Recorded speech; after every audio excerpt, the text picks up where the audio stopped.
Welcome back to the best division in football with Awthentik and the Beard, presented by All or Nothing Studios. What's up, sports freaks? It's your boy, Scotty Booms.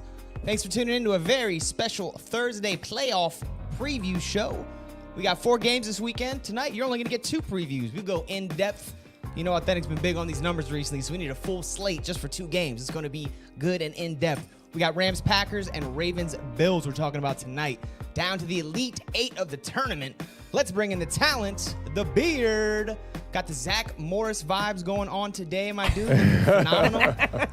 What's up, Thank you. bro? Hey, you got a little orange too, man. We kind of repping them Orioles all right today, man. Shout out my man Wilson on the shirt one time, man. Yo, this is one of his brands that he printed up like 2 years ago, man. But yeah, we in sync, Beard. We ain't even playing this, bro. I think it was all that Browns predictions that we had last week. We came out repping this week. That's looking at those, I wouldn't have known that was Orioles if I didn't take a second look. I'm looking at it. It looks like Knicks almost. It's very 90s. I think this shirt is from like 94, 95. Great decade, I love my vintage gear, so I had to bring that out. But just another day at the office trying to build an empire. One slice of 7-Eleven pizza at a time. That's basically where I'm at. So you're winning every day is what you're saying. You can't basically, lose right now. You can't lose, especially when the pizza comes fresh out the oven, and it ain't been underneath that heat lamp for like 5 hours. But this man like 2 weeks ago was like, yo, man, I brought a pizza for lunch. It was on Sunday. I was like, all right, bet, yo. He's like, yo, just toss it in the oven. I go to toss it in the oven. I look at the package. I'm like, oh, this pizza from 7-Eleven too. He bought one of the like unmade 7-Eleven pizzas, man. Threw it in the oven. That thing was greasy as hell, boy. But it's crazy? I've never done it. You can order a full pizza from 7-Eleven and have them cook it there. Am I right? Yes. Oh, yes. He gets those all the time. Do you know how much it costs for a large pizza at 7-Eleven? Yes. I hope not more than $8. I say $8. I'm going $5. $5.99. $4.99 gets you a large pizza from 7-Eleven. And you can get it with the pepperoni and the sausage, and they got the little ham squares on there too. Not like the big slices of ham, but like the little ham bits. I don't want to do no ham on the pizza. Just give me a good pepperoni, man. That's my pork. There you go. They're like pre-frozen on there, right? They're not adding. Yeah, just like any other pizza place. Yeah, facts. Just like rolling the dice. They're not like really frozen. You know what I'm saying? They just kind of like they just need to be defrosted a little bit. Speaking of, man, you were killing them.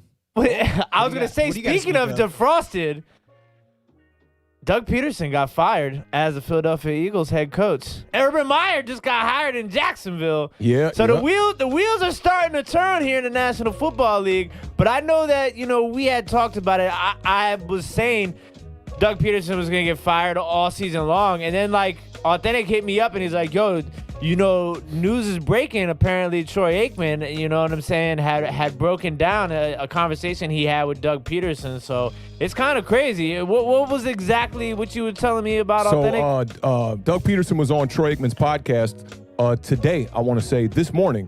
And my theory was pretty much correct. The move to Nate Sudfeld was from upper management, and Doug Peterson and upper management had a disagreement about the quarterback situation, and that's why he ended up being fired. So he did come out and immediately said that, though. He said that was not my decision. Yeah. That was a big discussion we had on Tuesday. He pretty much said, he didn't necessarily say like, it wasn't my decision, but he said what led to it was the quarterback controversy that him and ownership was having. I told y'all the owner went golfing with Mike Vick. Mike Vick was kind of looking like he wasn't trying to let the cat out the bag. No pun intended for no puppies or nothing like that. But that's what Mike Vick looked like, you know what I'm saying? And come today, that's what Troy Aikman was saying, pretty much like, Doug Peterson had a disagreement with the quarterback situation, and it definitely had to do with moving on from Carson Wentz. Upper management was like, hey, bro, we're paying this guy this kind of money here. There's no way we could see a foreseeable future without Carson Wentz. And then scissors, you out of here, bro. Scissors. That's where the divide comes in, talking about money. I mean, the owner's paying all the money for Carson Wentz, and Doug Peterson's watching the product on the field like, we can't win with this guy. I can't win with this guy. I got a coach for Can't do it. I got a coaching career to look for. Facts, man. This is like, buying a new car for your son or your daughter, and she's like, Daddy, I want a Jeep. I know y'all seen Clueless.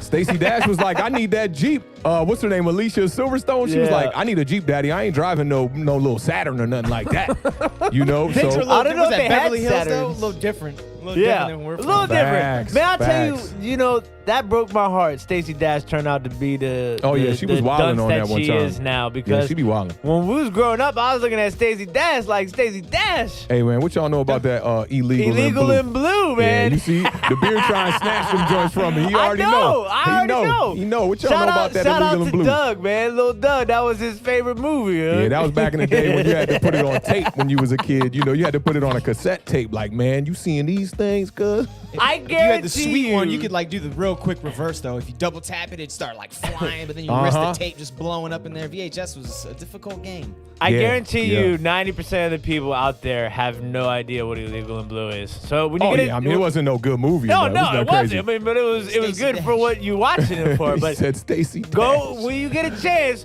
go ask the Google about Illegal in Blue. Yeah, put Stacey Dash in there too. You might get some real good content. There you go. So let me We are take pushing a the limits moment. right here. Hey, wait, no, we can't jump the gun yet. Oh, I gotta yeah, talk that's about a right, few other that's things, right, fam. that's right, He that's moving right. too fast because he My hyped. bad. This is supposed to be a big show. I wanted to Is talk this a about new this. haircut, Authentic? A new Nah, hair- this I think an you grow old it. haircut, man. This the same Man, haircut it from grows last in. show. I kind of grows in cleaned up, phenomenally. shaved up a little bit. I told you Look about good, that you shaver. look I good. got that shaver all right one time. But look, man, today I had a tweet go viral kind of about the New York Giants and the wide receiver situation over here. And I went digging through the draft, man, and I'm like, hold up. You mean to tell me the only offensive skill position that Dave Gettleman has drafted outside of the quarterback and the running back is Darius Ingram. Slayton? No. Evan Ingram is from the Jerry Reese regime. So I started looking at this and I'm like, I put up a tweet today that said, since Daniel Jones has been drafted in 2 years, Dave Gettleman has not drafted one wide receiver in the draft.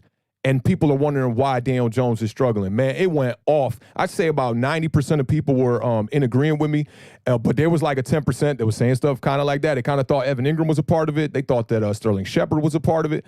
And for me, man, I know that a lot of Giants content creators have been talking about Dave Gettleman, and nobody really brought that up as one of the reasons for, throwing some shade towards Dave Gettleman. I'm one of the guys that I've been on a Dave Gettleman, train and whatnot. I like what Dave Gettleman has done. He's rebuilt this defense. He's tried his best to bring in people for the secondary. I like what he did in free agency, offensive line moves. But, looking at the draft last year, the 2020 draft, 8 of the 10 players was on the defensive side of the ball. The other 2 was linemen. You can't just bring in Golden Tate and draft Darius Slayton in the 5th round and expect for Daniel Jones to be having these outstanding years. I think we're fortunate enough to have Daniel Jones have the good rookie year that he did have, minus the turnovers that he had. But being that this kid has had no weapons drafted, I think in this draft, if we don't get a wide receiver in the 1st or 2nd round, I told folks, man, I might ditch some of this Giants gear right now, at least for the year until we remove Dave Gettleman if he does not bring in a wide receiver in this draft. And I tell you what, if Jamar Chase is on the board at number 11 and we don't take him, y'all going to see, it's going to be live. Y'all going to see me live losing my mind straight up, kind of like the Beard was in the playoff game with the Washington football team versus the Bucks. But I just wanted to bring that up on this channel because, man, I thought it was a real vital point that a lot of people have been overlooking. Like, we've been trying to build this offense. I know that Saquon Barkley being injured was a big part of why our offense struggled this year. 6 wins for this offense is a milestone, I feel like, because, this roster was not built to win right now. But I do think we're on the up and up. 17 points a game, 31st in the NFL. That's got to change. We got to bring in a wide receiver. I'd say is wide receiver, now that the Giants know their draft position and all that, is that the number one position consensus amongst Giants fans? That's what needs to be addressed this offseason? I mean, we know Position-wise. how Dave Gettleman does, man. He love them hog mollies, So it's no telling. I feel like the Giants have not come out and really said anything about who they're aiming for in this draft. They did say in the press conference with Mara that they do need to bring in some weapons for Daniel Jones, so that they're aware of it. I know that. But you never know with Dave Gettleman, man. There's a couple of defensive edge rushers out there they might want. Cornerback might be a position they want to address. But I think we've built this defense enough, And if our offense wasn't scoring that, bare minimum 17 points a game, we would have won a lot more games this year. So I think the number one, they got to get out here and address this wide receiver position. If they don't address it at least in the 2nd round, I'm gonna be looking at them crazy. Yeah, I mean, cornerback helps out one position, but you get a wide receiver. Now you're talking about helping out 2 positions because that give Daniel Jones a real weapon out there to throw to. So I hear what you're saying. That's facts, man. And I tell you what, another tweet I kind of had put within that tweet was like, could you imagine this offense if we could go out in free agency, bring in Kenny Galladay, go out there and maybe draft somebody like a Jamar Chase, maybe a Waddle, I don't know if Smith's going to be up there. He probably won't be up there on the board. But just imagine bringing in those kind of weapons with Sterling Shepard out there already, Darius Slayton, the number 4. I'm looking at keeping Dante Pettis. I like what he did towards the end of the year. Saquon Barkley in the backfield. We could keep Evan Ingram for one more year. Daniel Jones at quarterback. There will be no excuses for the Giants to score points in 2021. And you still got a couple of young Mayfield and the Browns. You got a couple of young wide receivers too that might benefit this offseason from actually having, hopefully, a full offseason and training camp and things like that. People like Austin Mack and Benjamin Victor. So yeah, I'm not even worried about seeing those guys next year. Austin Mack, he's just not ready. He could be a practice squad guy. Benjamin Victor never got off the practice squad, so I'm not too hype about him. They must see something they don't like. And Austin Mack had that critical drop. I want to say it was week 16 or week 17. He's got a decent skill set, but we got to bring in them playmakers, man. We really got to bring in those guys that's really going to peel the cap off these defenses. Daniel Jones ain't the kind of guy that's going to be like checking down to the tight end. I want to see him stretch the field. Darius Slayton's the one guy I think who could come back and could benefit from the offseason working on his route running, because we know right now Darius Slayton just got 2 routes. He got the post route and he's got the fly route. He's got to work on those intermediate routes, those comeback routes, those quick slants. Odell Beckham used to beat people on the quick slant when the cornerbacks knew it was coming. You need a guy like that, a guy who's got that 4.3 speed. And Slayton's got the speed, but it's just straightforward. He's got to be able to get a little more agile, and we could implement him in the mix, I feel like. But I'm looking for 2 new wide receivers this year in the offseason. Yeah, he definitely didn't make that leap in the second year like a lot of Giants fans and the NFL fans thought he would. Definitely. Yeah, like Terry McLaurin. They were neck and neck last year, and you see Terry McLaurin, he's got every route in his bag. In his bag. So, I'm going to take this time to thank everybody for joining us, watching us on all the platforms. That is Facebook, Twitch, Periscope, and the YouTubes. Make sure you guys hit that thumbs up while you're here watching this on YouTube. It helps get that stream out to the YouTube universe. Let me say some hellos to some people in the chat. Suchit. President can't watch us, right? President can't watch us. Is he blocked from all those? He's blocked. I thought the beard was about to say FaceTube. Yeah, he was going to say I don't know if FaceTube, facetube.com is taken, but we might need to get that domain right off the bat. I wouldn't go to it. I don't think it's a safe website to go to. I'd avoid that URL at all costs. How many people over the age of 60 you think type in FaceTube on the browser? Bunch. I've done some crazy stuff like that before, but I'm tripping. What am I typing here? Ubook.com? Yeah, Ubook, FaceTube. Soon enough, though, there'll be websites for sure. Twitchster. Yeah, Twitchster. I like that. There we go. And the man, Nate Talks Giants, says he's going to be on PTA's channel next week. Hey, that's what's up, man. Hey, listen, I'm glad Nate Talks Giants is in the chat because, look, I talked to Nate just a couple days ago about trying to upgrade his setup for him because I think Nate is one of the young YouTubers that really deserves a really good setup, a good mic. And I told him today, all super chats that we get, we're going to donate to Nate getting a new microphone for his setup because I think Nate is only 16 years old, man. And as an OG in this game, we want to give back to the youth, man. So today, all the super chats, when you hear that ding, all of them are going to the homie Nate Talks Giants. If you're not subbed up to Nate Talks Giants, go ahead and do that right now because that draft is coming up. And I don't think there's nobody in the Giants universe right now that has more game on this draft than my homie Nate's Talk Giants. And I want y'all to go look at this video on wide receivers that are coming into this draft. I believe he was featuring Devontae Smith in that and a little bit of Waddle. Make sure y'all go sub up. If one of the mods could put his channel in the chat, and y'all just make sure if y'all are going to donate anything tonight, that's definitely going to a great proceed. This kid definitely deserves a great mic. He's going to be somebody that in about 5 to 10 years, we're going to look at him, we're going to be like, man, we was just chopping it up on YouTube with that kid, and now he's on ESPN or FS1 doing his thing. So make sure y'all check out Nate Talks Giants, man. He's on fire right now. Yes, best division of football. We love the kids, baby. This is Wu-Tang in the building, man. Authentic in the beard for the kids. Hey, Bark Nasty. I'm trying to remember which one it is. Let's go! We got you your sound effects. Bark Nasty is in the building one time. What's up, fam? How you living? Giants Nation in the building. Yes, sir. Waterfly says Authentic chasing beard around the studio with hair clippers. They will be on momentarily. I like that. What's up, Waterfly? How you living, fam? What's going on, Joel? How you doing, brother? Beard gang? We got to get a clear on this. I think it's Joel. Is it Joel? I don't know. Joel seems really Latino, you know? I don't know. You I guys think know him. This is crazy. Y'all don't know the pronunciation, man. I think it's loyal to Joel. the I think it's soil. Joel, man. I'm gonna keep it 100. I think it's Joel. mean- He's never corrected us, so we need to know, man. We need a, pronunciation vibes in the Yeah, chat, because Joel. like the last name is Yado, like Yedo. So I think like Joel Yado. Yeah, though. Go good. Yedo. So that's I Yeah, kind Scotty, you know about that, yeah, though. Yedo. What you know? Come on, that's DCPG big time right there. Yes, sir. Gretz is in the building. What's Hey, going on, what's up, Gretz? love? Giants Nation in the building. Yes, ma'am. Yes, ma'am. Sunday, holding us down in the chat all Hey, day, every Sunday, day, Giants not Nation. just Sunday. In the building one time. We need a sound for Sunday. I don't know what it's gonna be. We need a sound though. Lax044 got the jersey in the mail today. Looking good. Nice, crisp, clean Barkley. Seen it on the Twitter. Yes, sir. Shout out to Lax. Lax won the Barkley jersey on our game night. Yep. He got the 3 latest wide receivers to be drafted in the first round, which it ain't that many. So we hoping that one of them big three wide receivers fall to the New York Giants. Y'all know what it is. Giants It's Nation in the kind of building. funny how that question is going to come around full circle on draft day for the New York Giants. I know. I can't wait, man. The draft's I'm gonna trying be to so think. lit. Who was it again? I don't remember the 3. It was Watkins, Yup. Corey Davis. Corey Davis, And was the third one Mike Evans? Oh, Amari Cooper. Amari Cooper. Mari Cooper. I don't even remember the answer anymore. He got Mm-hmm. Yeah, it, though. Amari Cooper in the building one time. Max Webster in the building. What's going on, Max? Thank you for joining us as always. Max. My man Joseph Balby's in the building. What's going on, Joseph? Hey, what's up, Joseph? I think Joseph had to peel out early last show, man. We appreciate you pulling up. Sounds like he was For studying for those sure. exams, but he killed them, whatever they were. Hey, Glad that's you what's did good on your up. test, man. Lake Nona. Hey, Lake Nona in the building. What's up, fam? It's been a minute. while. What up, Yeah, Lake? it's been a minute. I've been seeing Lake Nona up in Entertainers streams, and we've been chatting it up, chopping it up a little bit. Sabrina's back. Hey, Sabrina in the building. What's up? What's up? What's up? AJ Ford. I just retweeted one of AJ's tweets. It was a really hard-hitting impact tweet, so I had to retweet that and show AJ some love. That's the leader of the young bulls right there. Y'all mess around, you gonna cut your neck off. That's my guy right there. Don't mess around with Authentic in the beard. AJ got our back one time. Diggy What is up? in the building. Hey, Diggy's another Giants YouTube creator for those that don't know, man. He's also got some great content about these wide receivers coming out in this draft.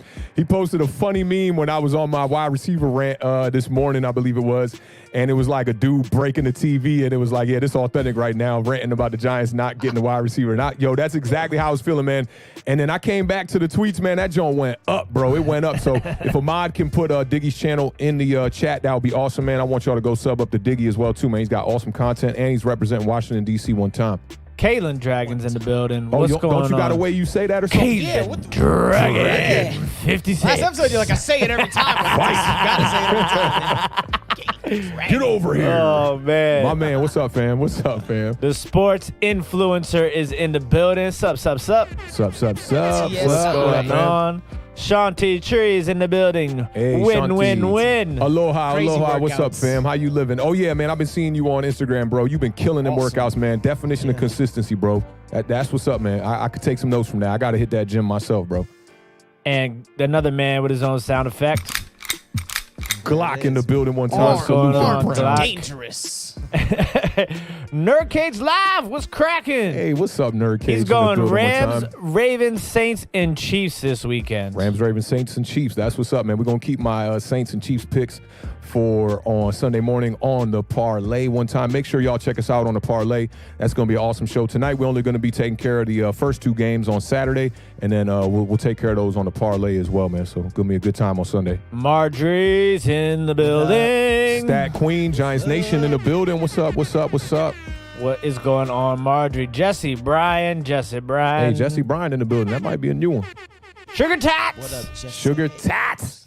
You got to give it that tats. I like that. I like that. I like that, DeBeard. I like that. Everybody L-O-L. eventually is gonna get their own sort of like swagged out name call. Perry Mack, what's going on? Perry Mack is Giants in the Nation building. one time in the building. What's up, fam? What is going on? Vance Below. Hey, Vance in the building. What's up, fam? Welcome back. Welcome back. In the building. Yeah, spitting facts. Hey, somebody retweeted O's Diggy that retweeted one day from Nothing More, Nothing Less, my album. Y'all know I don't do too much promoting on the podcast about the album, but he was like, yo, you ain't telling me you was flame like this. And then Nick popped in on. He was like, yo, no, for real, bro. This is like really, really flames, bro. This is really flames, man. So salute to y'all. Appreciate y'all retweeting the music out today, man. That's love. For sure. Zach Malone in the building. Hey, Zach Malone. What's up, my fam? guy. Long time no Jamar see, man. Chase.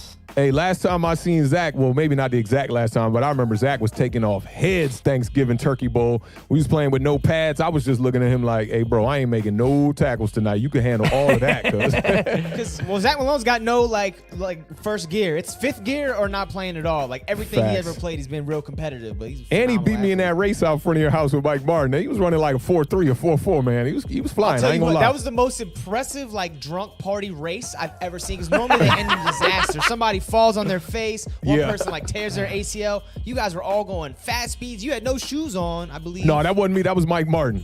Mike Martin had no shoes on. I know I'm Haitian and all, but I wasn't running with no shoes. Yeah, I don't know how people be doing that. Like, I can't even take my socks off unless I'm in the shower. Yo, we was on concrete too. Yeah. Hey, but we dusted Mike Martin. Mike Martin was Yeah. training every day for boxing. I was like, come on, cuz.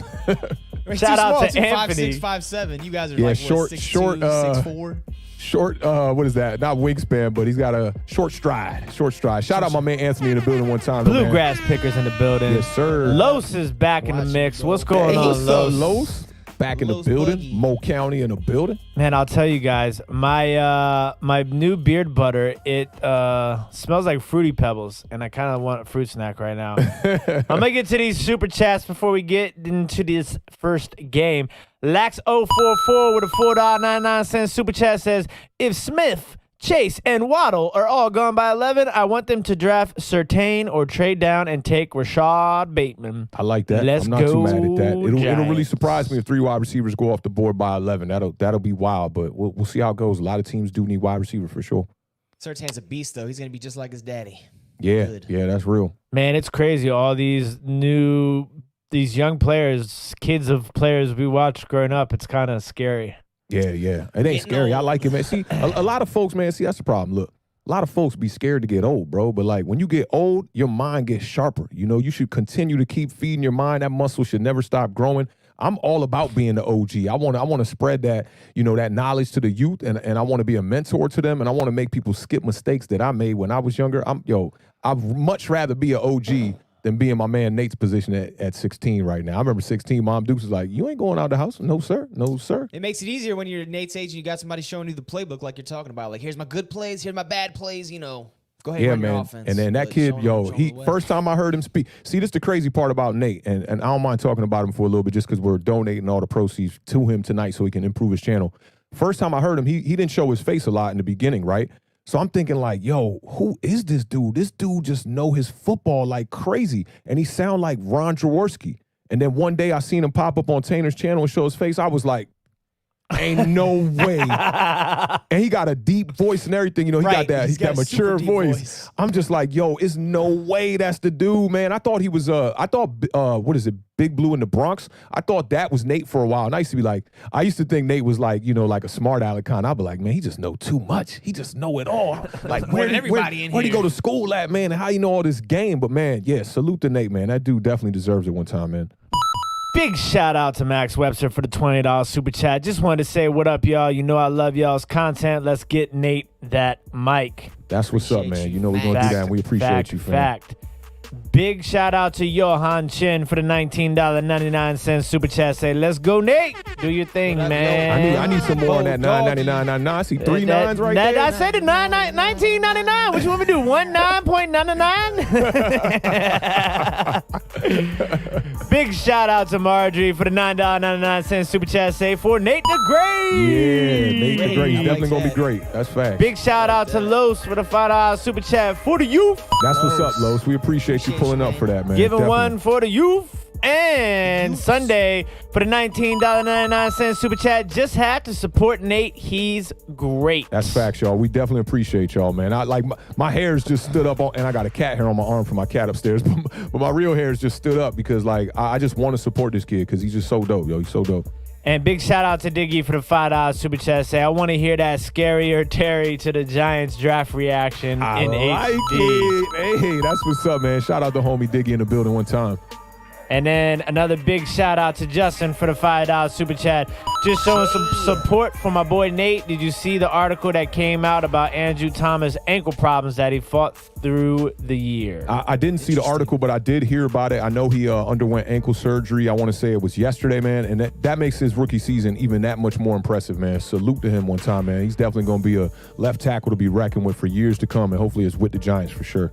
Big shout out to Joel for the $10 super chat. For Nate the Great, even though he gets kind of salty at times, Awthentik is right, and the beard is right on pronunciation. Joel, hey, all right. Getty got the Hogs, now going to get the Ferraris. Hey, that's what's up one time. Giants Nation in the building one time. Shout out to the homie Joel Yado. Yeah, that's good to know. I like it when I do those say things right because it doesn't happen quite often. I kind of butcher stuff sometimes. Facts. Big shout out to Illy Gilly for the $3 super sticker. Appreciate that, fam. I see that Giants Nation in the building. You know Waterfly had to do it. He had to do it. $2 super chat. $9.99 Heineken. Hey, y'all a trip, man. Y'all a trip. Oh, man. Let me make sure I didn't miss. Well. Oh, hey, who just popped in? It's my little sister. Finally got a chance to stop by for the first time and check out the fam doing your YouTube thing. Be nice to my Cowboys. We will. We've tried to be nice to your Cowboys. It's good. We got some representation here, Caitlin. You know, we need some people talking about them Cowboys. We only got Monique, and we got what's the new? Andrew Weems. Yes, is the new one too. My brother still ain't pulled up. I don't even think my brother know how to log into YouTube, man. He's still operating out of a briefcase. Two things for sure, one thing's for certain, man. Yeah, that's my brother saying right there. Two things for sure, man. One thing for certain. So what before up, Sebastian? Sac passe, right? Is that in. I'm saying it right? Hey, sac passe, my boule. Kisa. Make sure you guys hit that thumbs up. Thank you guys, and we appreciate it. It means a lot to us for all these super chats because we definitely trying to get back to the homie Nate and get him going in the right direction because he definitely deserves it. Yeah, that's facts, bro. Deserves it. Right. Definitely appreciate y'all on it? that, man. Got to show love to the Giants Nation, man. That's major. Y'all just definitely held it down for my homie Nate. I definitely appreciate that. And yeah, Scott, Spiffy Booms, I'm ready to get into it. I should have brought a jacket or something like that. I don't have a jacket. But you can still call me Spiffy if you want, Chad. You know I love you guys. I'll let you away with anything. Talking about the Saturday games. First Saturday matchup we're going to get into. LA Rams traveling to the frozen tundra. Take on Aaron Rodgers and the Green Bay Packers. Rams coming off that win against Seattle. Packers had the bye coming in as the number 1 seed. Big story in this game. Number 1 scoring defense. LA Rams versus the number 1 scoring offense. Rams only giving up 18.5 points per game this year. Packers are scoring 31.8. It's been a machine. For the Rams, got a couple all-pro, all-world players. One I'm going to talk about real quick, Jalen Ramsey, cornerback. The dude had to give up 2 first-round draft picks, give him a $100 million contract. It was worth every penny and pick they gave up for him. This year, allowed a minuscule 50.7 completion percentage on the receiver nearest him. So that's the definition of a lockdown corner. That's what you need when it comes to a winning defense. Green Bay Packers, their side of the ball, not one-dimensional, but they got a couple standout players. Obviously, Aaron Rodgers had an MVP-type season this year, 70% completion percentage, 48 touchdowns, 5 picks, and then Devontae Adams killing it on the outside, over 1,300 receiving yards. Aaron Jones had a second consecutive 1,000-yard year. So those are their 3 big guns. Packers defense, nothing to sleep on either. They've allowed less than 17 points 4 of their last 5 games.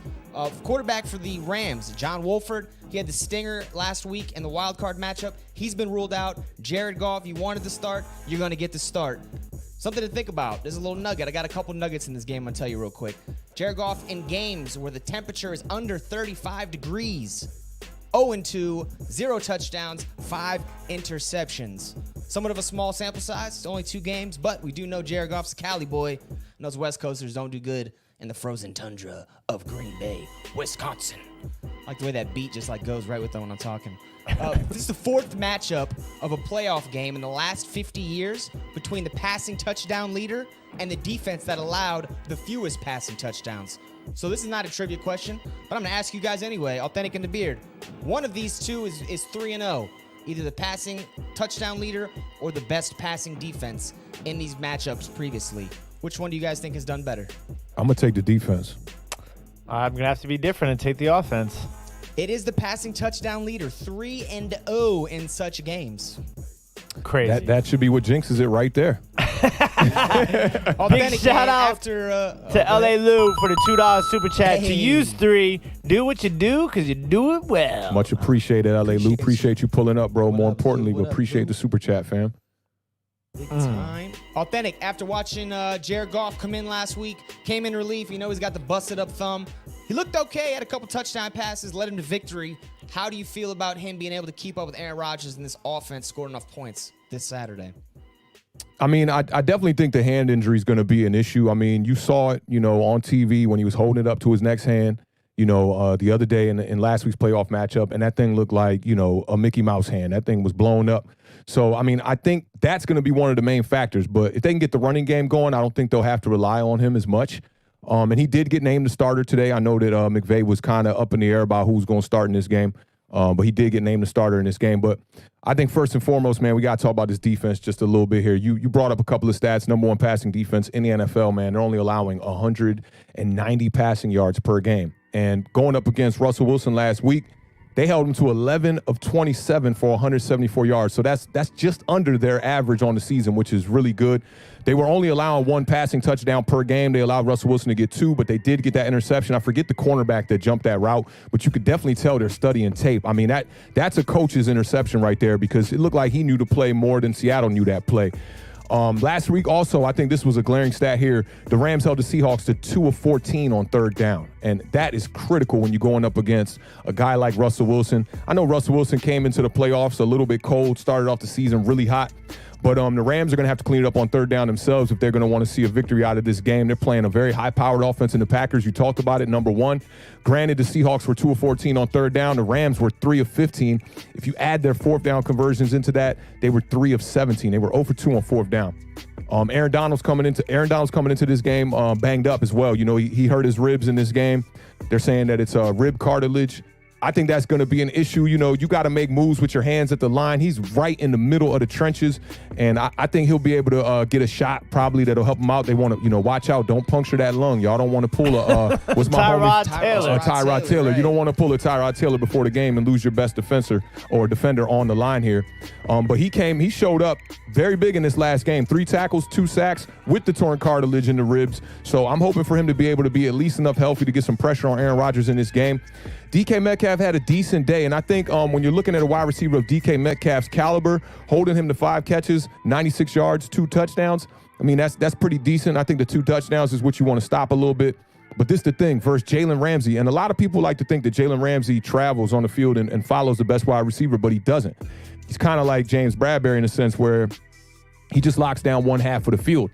And DK Metcalf against Jalen Ramsey only had 3 catches for 33 yards and no touchdowns.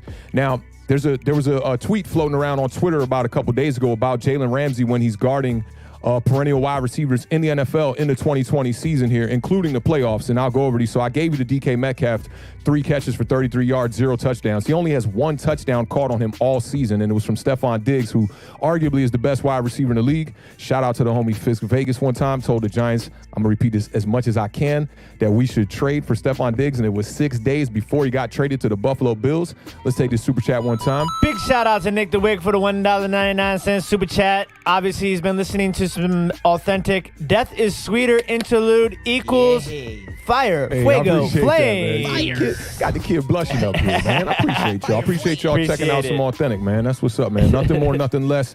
That's my latest album, and I'll be dropping another album here in spring. It looking like I pushed the date back just a little bit. But getting back to Jalen Ramsey, man. So this is him against some of the best competition, pretty much, that he's faced not only in the league, but that they faced this year as the Rams went up against a couple perennial wide receivers this year. So in week 1, he went up against Amari Cooper. He held Amari Cooper to 7 catches for 57 yards, no touchdowns. Week 3 was against Stephon Diggs. That was 1 catch for 4 yards, and it was a touchdown. But that's it. He went up against... It's a great game. That's phenomenal. It's phenomenal. He went up against Terry McLaurin in week 5. Nothing. Terry McLaurin got nothing. Not a stat. Nothing. Yeah. Nothing against Jalen Ramsey. Is that true? Yeah. Well, okay, but trust you you. I have to trust you. take that game into context too. Yeah, I mean, and don't forget, Terry McLaurin What probably context? got stats in the game, but this is when he's matched up against Jalen Ramsey. Yeah, that game was okay. just Right. that was like the Mud Bowl and the return of Alex Smith, who threw for like 10 yards in that game. It was a bad game. Yeah, it was ugly. And then he went up against Allen Robinson week 7, 1 catch for 42 yards. Seattle, he went up against DK Metcalf week 10, nothing. Didn't get nothing. Then you got Mike Evans, week 11, 4 catches for 40 yards. DeAndre Hopkins, week 13, 3 catches for 20 yards. DK Metcalf again, he get 1 catch for 11 yards on him. Week 17, he went up against DeAndre Hopkins, who's top 3 in the league. 2 catches, 28 yards, no touchdowns.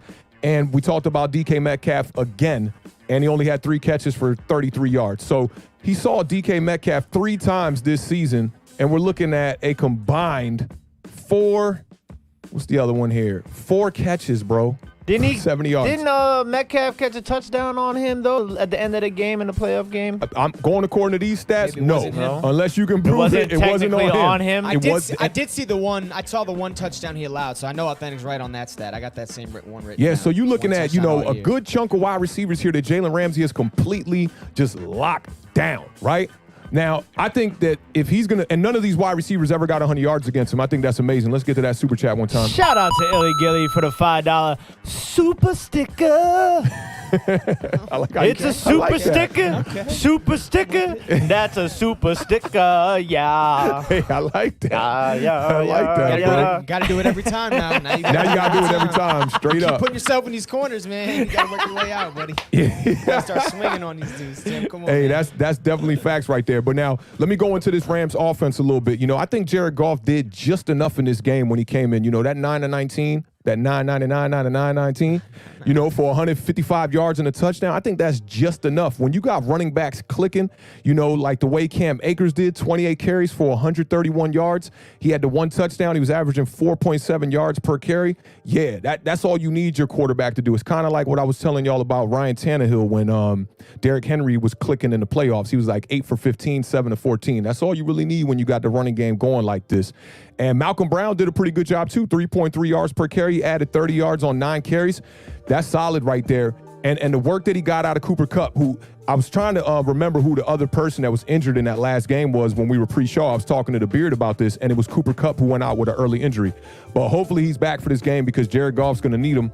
Most of Jared Goff's yards came from Cooper Kupp. I think he had like that 52-yard reception. It was in a bunch of traffic, just a great catch. Robert Woods had 4 catches for 48 yards. Now, Cam Akers came into the playoffs a little bit cold. I don't know if y'all remember this. I got the numbers, bro. I'm going to break this down. Come on, this is authentic, bro. I'm going to break it all down. All right, but it was either week 15 or week 16. He kind of had his breakout game. I'm going to get there. You busting my points down for me when I'm already busting them down, right? It's So like week what's that 17. other authentic interlude. Can you dig it? It's already been done. It's already been dug, right? We'll be back from commercial break.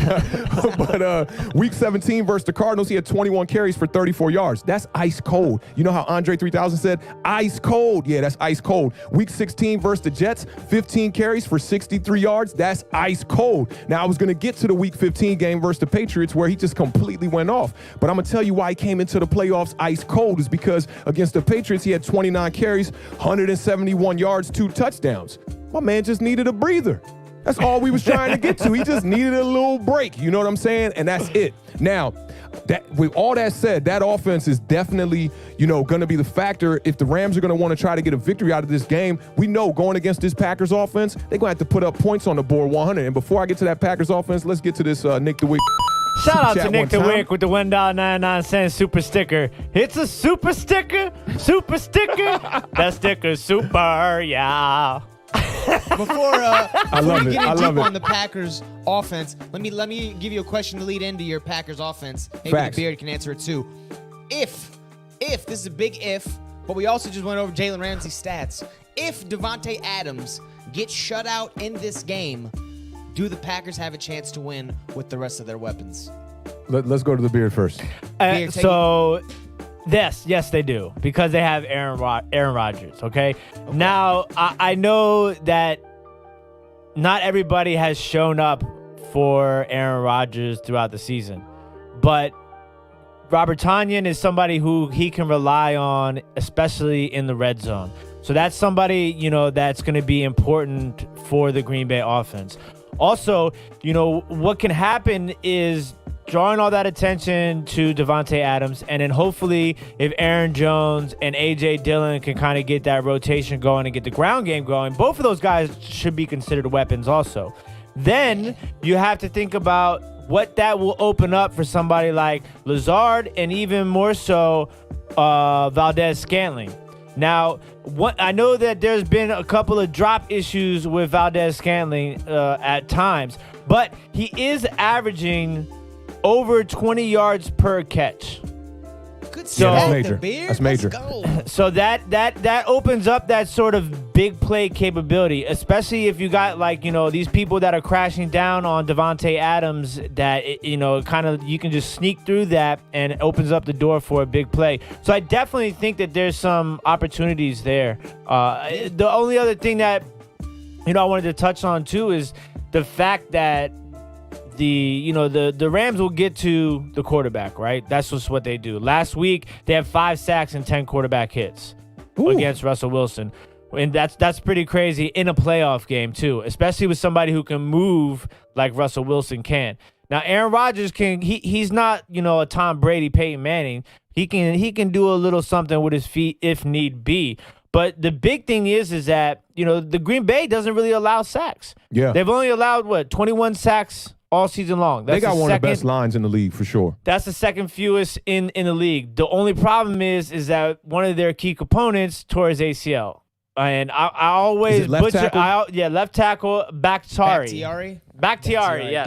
David. So And the guy they signed from the Colts practice squad got COVID. Yeah, so right? that kind of is crazy because he was going to be the first person ever to play 2 playoff games for 2 different teams in the same playoffs, which would have been an absolute cap to this season. It just would have kind of been the ride off into the sunset. But the one guy who's going to benefit from that is not necessarily Aaron Donald. So even if Aaron Donald isn't moving around as well as he normally is because of the rib cartilage injury, you have Leonard Floyd. Leonard Floyd, who is another one of their monsters on defense, who does actually line up over that left tackle. Last week, he had 2 sacks and 2 tackles for loss in that playoff game. So those are just, a few things to look forward to. And also, before I kick it over to Awthentik, the biggest point about this game for me is the start of this game. Facts. So Green Bay has to get off to a quick start. So I'll give you a couple of little as Scotty Booms likes to say, nuggets. And this is a 4-piece, 10-piece, 20-piece. This is a 4-piece, right? Sweet sour. But I'm gonna give you 2 sweet and sour sauces to dip it in. Okay. Okay. So the first one that's crazy is the Green Bay Packers have outscored their opponents in the first half by a score of 299 to 163. It's pretty good. It's pretty good. Yeah. So, but the problem is that in the fourth quarter and overtime this year, they have been outscored 124 to 107. Wow. So that beginning lead is critical for them. That showed up in the Bucs game too, because they got out to that 10-point lead and then they didn't score after that. The Bucs just went. I think it ended up being 40 to 10. And what's even crazier is it's just as important for the Rams to get out to a good lead.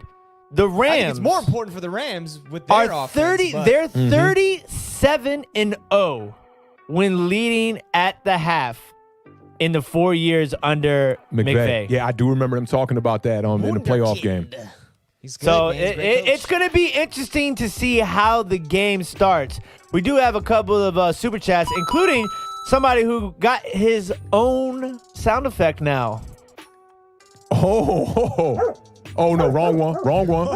But shout out my man Bark Nasty one time in the building. But we made sure we was going to get you a sound effect one time. I think it's this one.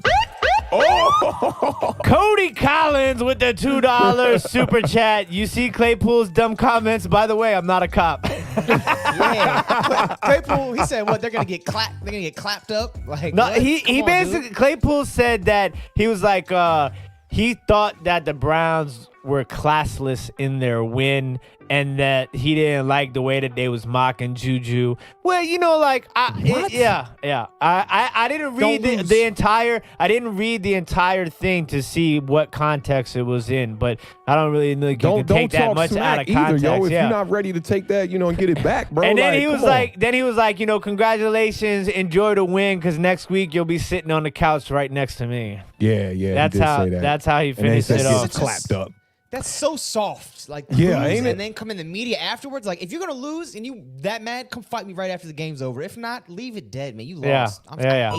Yeah, that's big bad. shout out to Zach Malone for the $5 super chat. Says the beard is on point with this one. Sometimes the number one receiver's job is to keep defenders on him to make opportunities for his teammates to shine. Facts. Big facts. Call that the Robert Tonyan effect right there. That dude got, 11 touchdowns on the year just because out of nowhere. It was crazy. Yeah, definitely out of nowhere. So it's cool. Yeah, shout out to homie Zach Malone, though. So that's the four-piece nugget with the sweet and sour on the side. That was good, though. That was nice. That was a phenomenal breakdown, bro. You did a great job. I like that, man. But speaking on this Packers offense, right? I mean, I definitely agree with the beard on it. You know, going back to the question, if they were to shut down Davante Adams, I don't know, man. I think if they shut down Davante Adams, it's going to be up to Aaron Jones to have a big game running the ball for them to stay, you know, in contention in this game. But I don't know if that's going to happen, man. The Packers offense ended the season on fire, man, with two major blowout wins. Week 17, the Packers put up 35 points on a good Bears defense. They blew out the Bears in both games they played them in this year. And then week 16, they scored 40 points versus the Titans. But let's not forget here, they did squeeze out a win against the Panthers in week 15, which was very surprising. I remember that was a primetime game. They only won that game 24-16. And the Panthers ended up surprising the Washington football team. You know, I had to throw that make it a 5-piece nugget for y'all one time. They were a weird team, though, man. They held the Chiefs down for a little bit. I mean, the Panthers, that was a team like you wanted to stay away from betting-wise this whole year because you didn't know what they were going to do week to week. But, yeah, I think they'll be a good team. Carolina. You know, they got Rule over there, and I think they'll be a good team in the future. But let's not forget, before entering playing Washington, they lost 8 of 9 games. So they weren't a good team on the year, but they played some close games, played some close football. But the Packers have scored over 30 points in 12 of their 16 regular season games. The beard broke down the first half stats. I mean, and that's got to be a lot of the reason why they scored over 40-plus 3 times in this game. So if I'm the Rams, man, I think a lot of the points come from Davante Adams, and there's one goal in mind, and it starts with stopping Davante Adams. Davante Adams on the year, we talk about this, man, 115 catches on 149 targets. That's a 77% catch rate. That's ridiculous. And you mentioned, and it's facts, Jalen Ramsey generally does not travel with the best receiver. He plays one side of the field. But there were a couple occasions, first game against Seattle, and I believe one other game, where he did travel with the top receiver. Because of the disparity between the number 1 receiver and the number 2 option as far as receiving targets in Green Bay, would this be a game McVay might consider that, or absolutely not? I think I won't say absolutely not. I think he could consider it. But I think I would look for them to pretty much stay in their base defense unless Davante Adams just starts going off and they start abusing the other cornerback on the other side. But other than that, I would look for, you know, Jalen Ramsey to just shut down one half of the field. You know, it'll make everything easier on the other side. You can play safety over the top, you know, and just try to contain Davante Adams as much as you can. They like to move Davante Adams around in this Green Bay Packers offense. You'll see him in motion pre-snap, but I think the Rams are going to be ready for that, and I think this game will be closer than everybody thinks if the people are thinking that the Packers are going to, you know, blow them out here. But let's not forget Davante Adams on the year, 1,374 yards, 11.9 yards per catch. He led the NFL with 18 touchdowns. He's got 5 games with at least 2 touchdowns or more. He's got double-digit targets in 12 of the 14 starts that he had, and he has at least 6 catches in 13 of the 14 starts. Davante Adams is making a bid for the best wide receiver in the NFL. Let me break down some of his best games for you. Week 16 against the Titans, he had 11 catches for 142 yards, 3 touchdowns. Week 13 against the Eagles, he had 10 receptions for 121 yards, 2 touchdowns. Against the 49ers, week 9, he had 10 catches, 173 yards, 1 touchdown. Week 16 against the Texans, he had 13 catches for 196 yards. That sounds like 3 guys' stats right there. 2 touchdowns in that game. Week 1 versus the Vikings, I mean, he comes right out the gate. Week 1, 14 catches, 156 yards, and 2 touchdowns. Davante Adams is definitely going to be a key to victory for the Rams. Now, this game, I don't know if y'all want to get into these scores yet. I didn't write down a score. I'm going to write down my score as I do this. I was like, hopefully, the Beard and Scotty Booms will convince me maybe out of who I'm leaning towards. I did pick the Rams to upset the Seattle Seahawks in the first round of the playoffs there in Super Wild Card Weekend.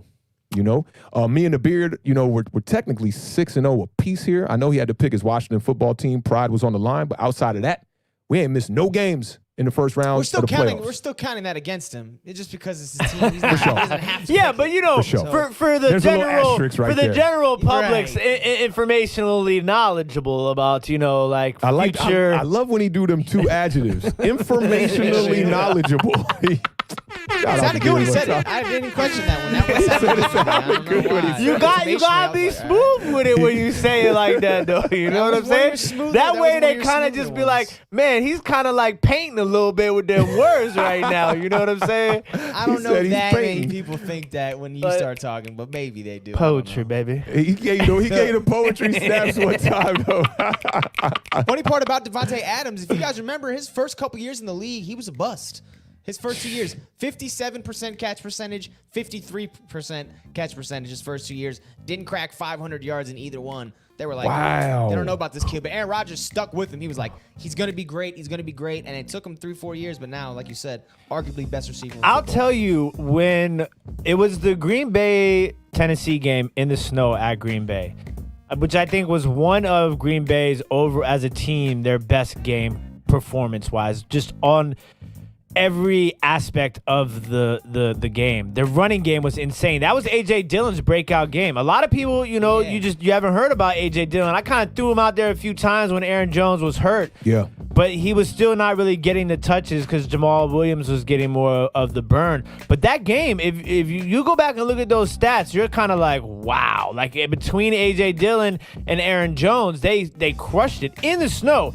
And defensively, they held Derrick Henry down in that game. Corey Davis, 0 catches again. A.J. Brown had a pretty bad game too. So it's like on the defensive side. But what really stood out to me was the way that Davante Adams maneuvered in the snow was absolutely phenomenal. His footwork in his route running is insane. He has so much control of his feet when he's running routes. And it's just and they were doing a really good job on the broadcast of actually zooming up on his footwork during routes, like when they had the opportunity to. And, as somebody who's run routes and who's not really a good, not agile, I'd say. My running ain't as smooth as my speaking, let's say it that way. You know what I'm saying? So, it's just, but how important it is. So to actually watch it was really good. Yeah, Davante, definitely one of the best route runners in the NFL. And a bigger body. A lot of guys with bigger bodies like that struggle, to be able to run routes and break down in routes. And, man, the footwork is definitely just crazy, man.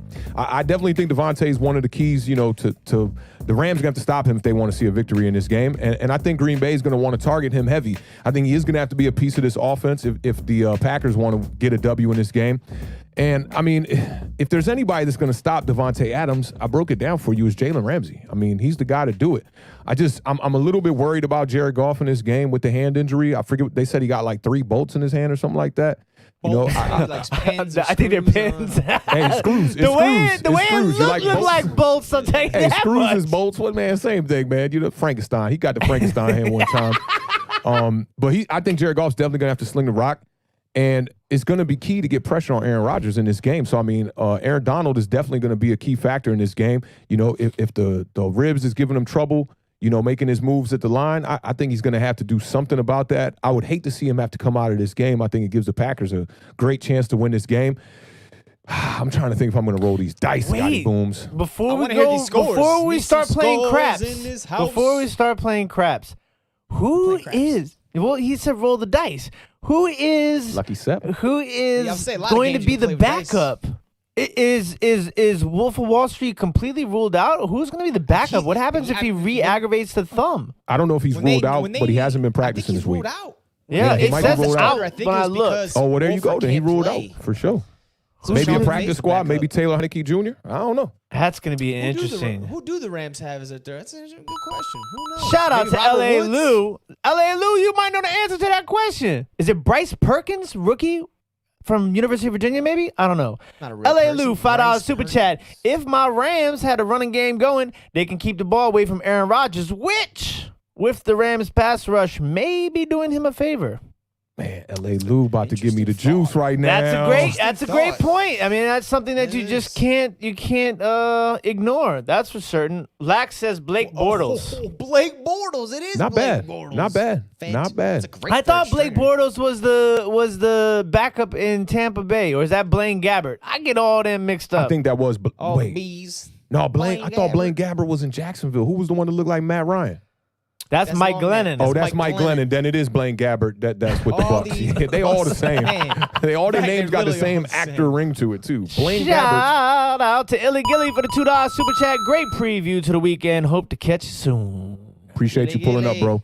And y'all don't forget that all the super chats tonight are going to the homie Nate Talks Giants, man. We're trying to upgrade his channel, get that kid a good mic over there, man. He definitely deserves it. So yeah, don't forget that. And make sure y'all sub up to Nate Talks Giants, man. His channel's fire. Dude's already breaking down game tape from the college stuff. Best college person as far as Giants creators go. Definitely knows his stuff. And he's only 16 years old, man. He definitely deserves it. Outrageous. All right. Scores. I need some. Who All wants right. to go first? Beard, are you decided? Are your dice rigged over there? You got, sevens on I'm all ready. sides? You know what? I'm going to take it first. I got my score. Let's get it, down. Scotty. I'm Let's going to go get ahead it. and jump in real quick. Let's get it. I like the Rams defense. Obviously, they say He's not defense picking wins the Rams. championships. I'm not picking the Rams. That's what I was doing. See, Awthentik thinks he works for like the NSA or the FBI. Like he can read me and he knows. I do have tendencies. Hey, you ever And I seen always Menace talk to about the Society, team, but I'm Scotty? not gonna pick- I have. You know when he's like, you know you done effed up. right. You know you done effed up. I was at the store at 10 o'clock. You know you done effed up. He gave Right. the Adam Gates eyes 10 o'clock. Man, that scene is so good. The lighting in that interrogation box. You knew Kane was cooked at that point. He It was all over cooked. for the kid. Either I'm snitch taking or the go to jail. Packers. Snitch or go to jail. 26-21.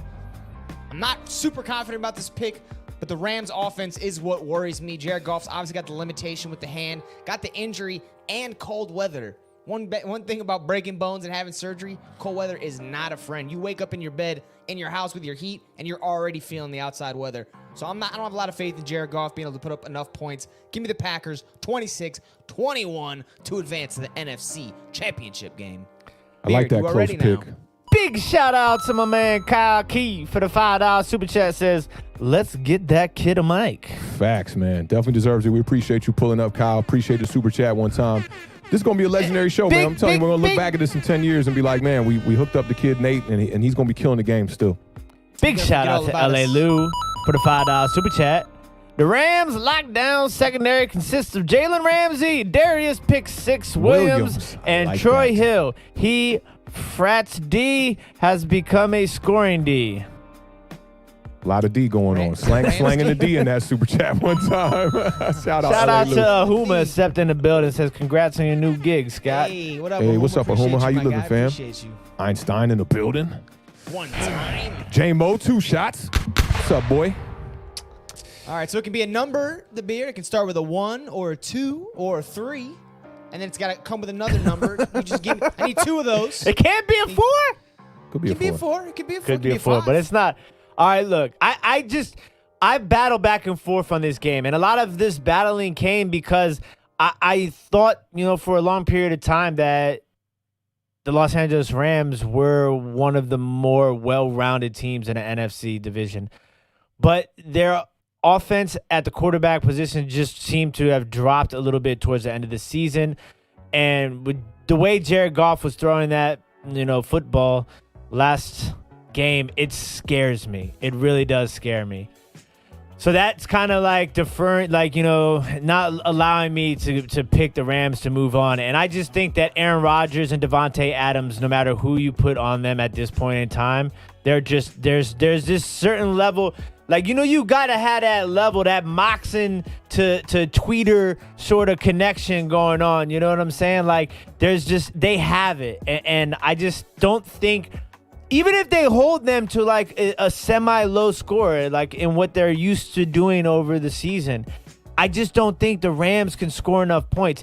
If they do, Cam Akers is going to have the game of his life, because that way they can control the clock and, keep Aaron Rodgers off the field. So I'm going to go with the Green Bay Packers by a final score of 27-17.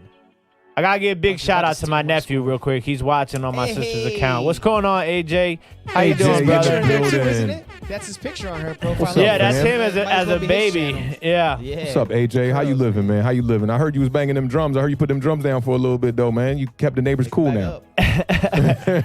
Oh, man, all right. Do whatever you want. We got some super stickers. It's time. Sabrina with the $1.99 super sticker. It's a super sticker. Super sticker. That sticker's super, yeah. Illy Gilly with the $1.99 super chat. Another super sticker. It's a super sticker.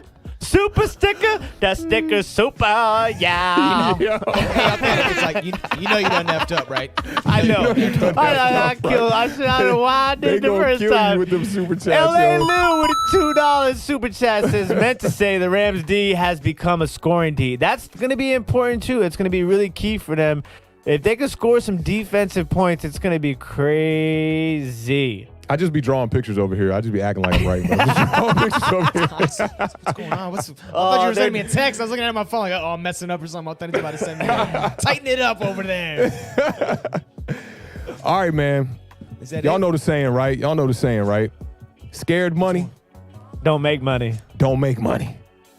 I wish you guys would put some money where your picks were, the way you guys have been hitting them. But okay, I do know that one. I'm going Rams, man. Oh, we did it! I'm going Rams. I think Sean McVay is going to be the big difference in this game. I think he's going to find a way to lock down Aaron Rodgers. I'm going to go 24-21, just enough points for the Rams to sneak out with a W.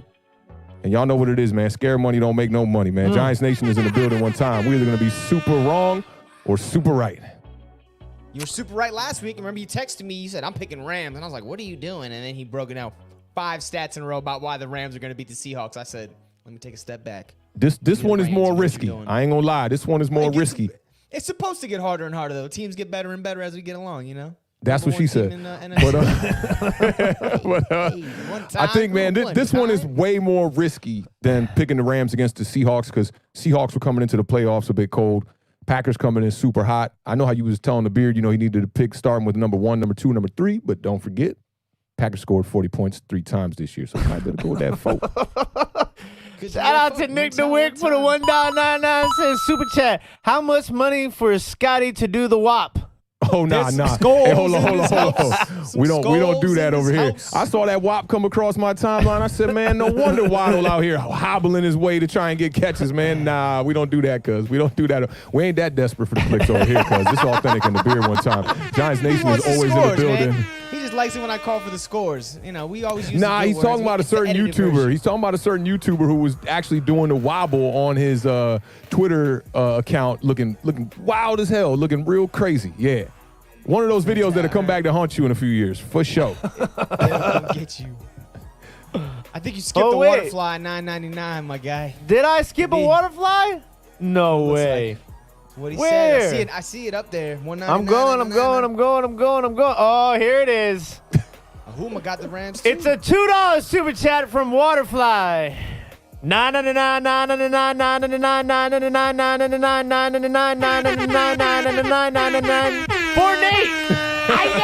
can get to about 8 $9.99s before I get a little off. But when I get to that 7 or 8, I start to get a little. I see you counting them as you're going too. I like that. You're going for precision. I like that, man.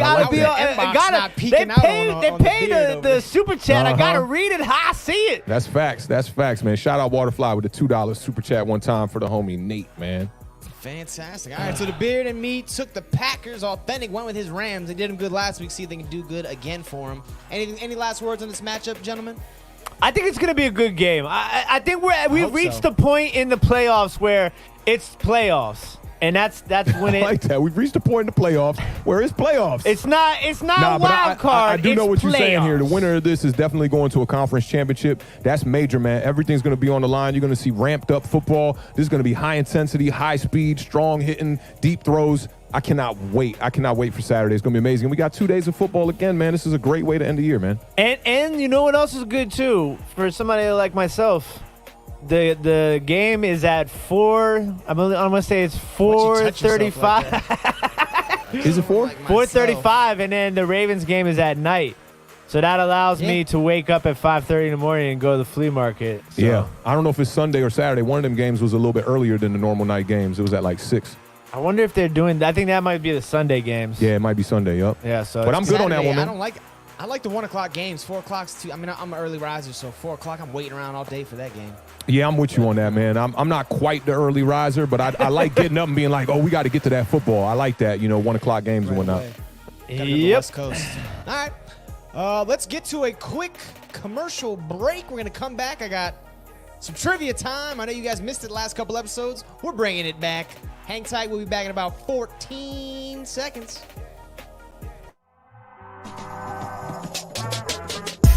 Expecting your lineup to be the only for it to turn into some. Well, we can help you rectify that situation. Come chop it up with your boys, Awthentik and the Beard. The best division in football. The best division in football. Streaming live every Tuesday, every Thursday at 7 p.m. Come chop it up with your boys at Awthentik and the Beard, Tuesdays and Thursdays at 7 p.m. and Sunday morning at 11 a.m. for the parlay. Check us out. We are at everybody's favorite time of the episode. We cue a certain type of music. Normally it's authentic beats, but now you're going to hear the sweet sounds of jazz flutes coming through your audio speakers. It's trivia time at the best division in football. Featuring Awthentik and the Beard. The Beard looks like he's stretching. Possibly, or dancing. I can't tell which. Yeah, the Awthentik's playing piano. Yep. All right, I like it. We're getting it today. 4 questions for the gentlemen. I got 3 football questions. I got 1 hip-hop question. We got to keep that theme going. Chat, feel free to drop your answer in if you know it. If the gentlemen don't know it, they will most likely steal your answer and deny any accountability of that. Yeah, let me not do that. Yeah, go ahead, full screen on here. The Beard, I don't know, your glasses aren't as reflective today, so I have no clue what you're looking at. Okay, but before I erase the chat from my screen, big shout out to Illy Gilly for the $2 super chat. You guys do basketball playoffs? I mean, look, I'm a man of all sports. Like, I can tell you, I can break it down to golf, I can break down basketball, baseball, football, but we'll see how the road takes us. But right now, we got a big, major off-season load of content to take care of as far as draft, free agency, and things of that nature. But Facts. we appreciate you wanting us to do basketball. Bruh. They're treating that Nets team like it's a 2K21 franchise and like some 7-year-old kid is running it. Like, let's get all the best players. That but is they going to make a run, though. They going to make a run, though. We going to see.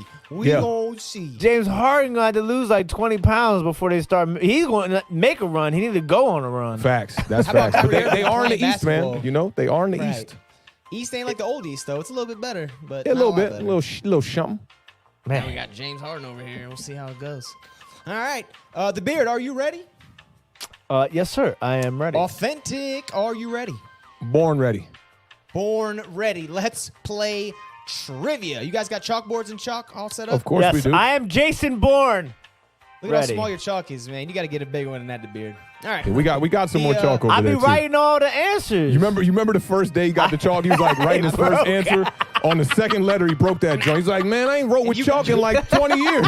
You called him out, too. You were like, man, the Beard snapped that chalk so fast you could hear it across here.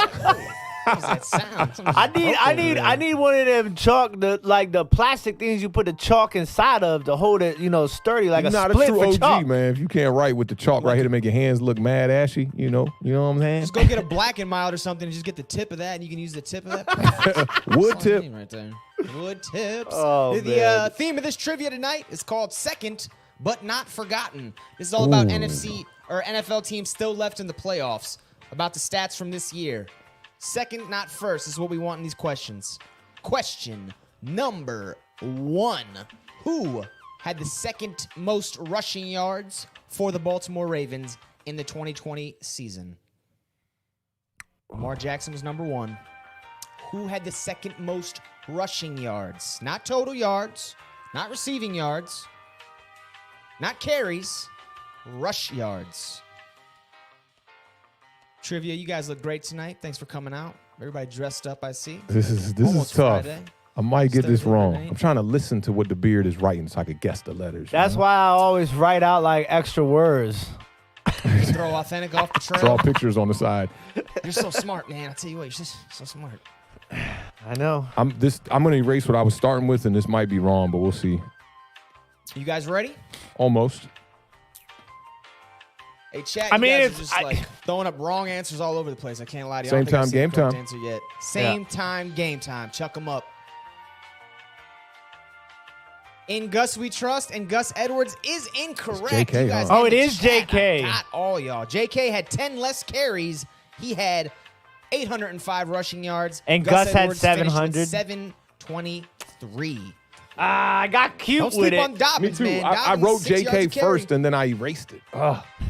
Fantastic. I knew I was going to get you guys in this because last week you guys were like, oh, but Gus Edwards, you might be a little bit better than JK. But JK had a nice season, too. Yeah, and I did. remember You know I'm JK high started on off JK. slow, man. You know, he started off really slow, and that's what threw me off. I should have just stuck with it and went JK. I thought it was kind of I mean, tricky. it was super close. 10 carries apart. And I 80 yards read the apart in stat offense. earlier too, so in my mind, good my one. photographic memory, the charger must not have been working on my brain camera. I don't think you have a photographic memory. If you didn't, if you I looked at do. it earlier, I got you a don't pretty remember good one. I it, got a pretty good one. It's not like a high end DSLR photographic memory. It's more like like the Kodak disposable camera instant Yeah, I got photographic you. memoy. So you got to take the CVS The and one get you it got to developed. right. Yeah. But then your pictures fall in the back of the store and everybody can see your pictures. That was so sketchy. Back then. I was like, I don't want people looking at my pictures. Come on, man. All right. Question number Facts. 2, 0-0. Listen very carefully. Listen very carefully. Which 2 players tied for the second most targets amongst skill position players for the Green Bay Packers? Number 1 was Devontae Adams in targets. I need the players who tied for second. There was 2 of them. Skill position players. You guys all know what that means. That's not just wide receivers. Running backs, tight ends. I guess that's it. 3 of them. Beard, your chalk skills, man. I'll tell you what.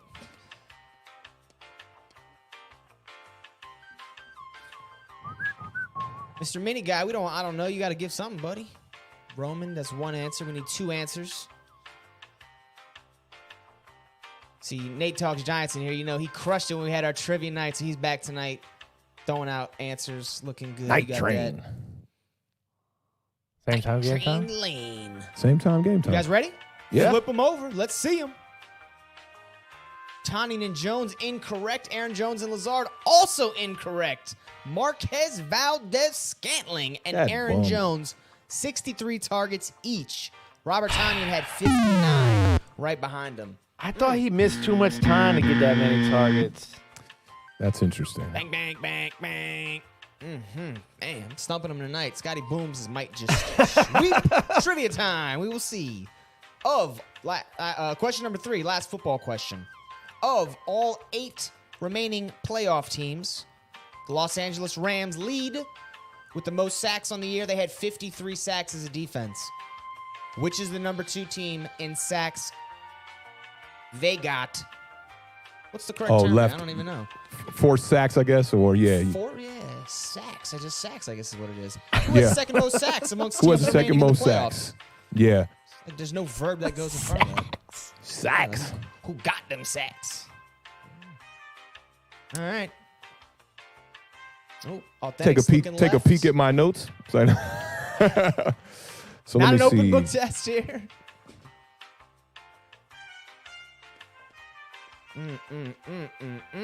Man, Chad, you guys are getting crushed tonight too. I can't lose on here.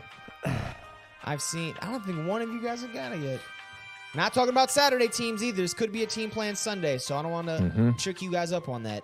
Oh, Of the great! Now remaining I'm gonna have teams. to rethink my Hey, the answer. question. There's the two. question There's 2 said of teams. the You 8. you saying 2 teams? One team. Just one team. Second Okay. place team. Yep. Yeah, Second whoever's place team. Got you. behind the LA Rams. Yep. You guys ready? Answers? Almost. Weeding out possibilities here. I'm gonna change my answer. Do what you do. Authentik. Eyes are running around.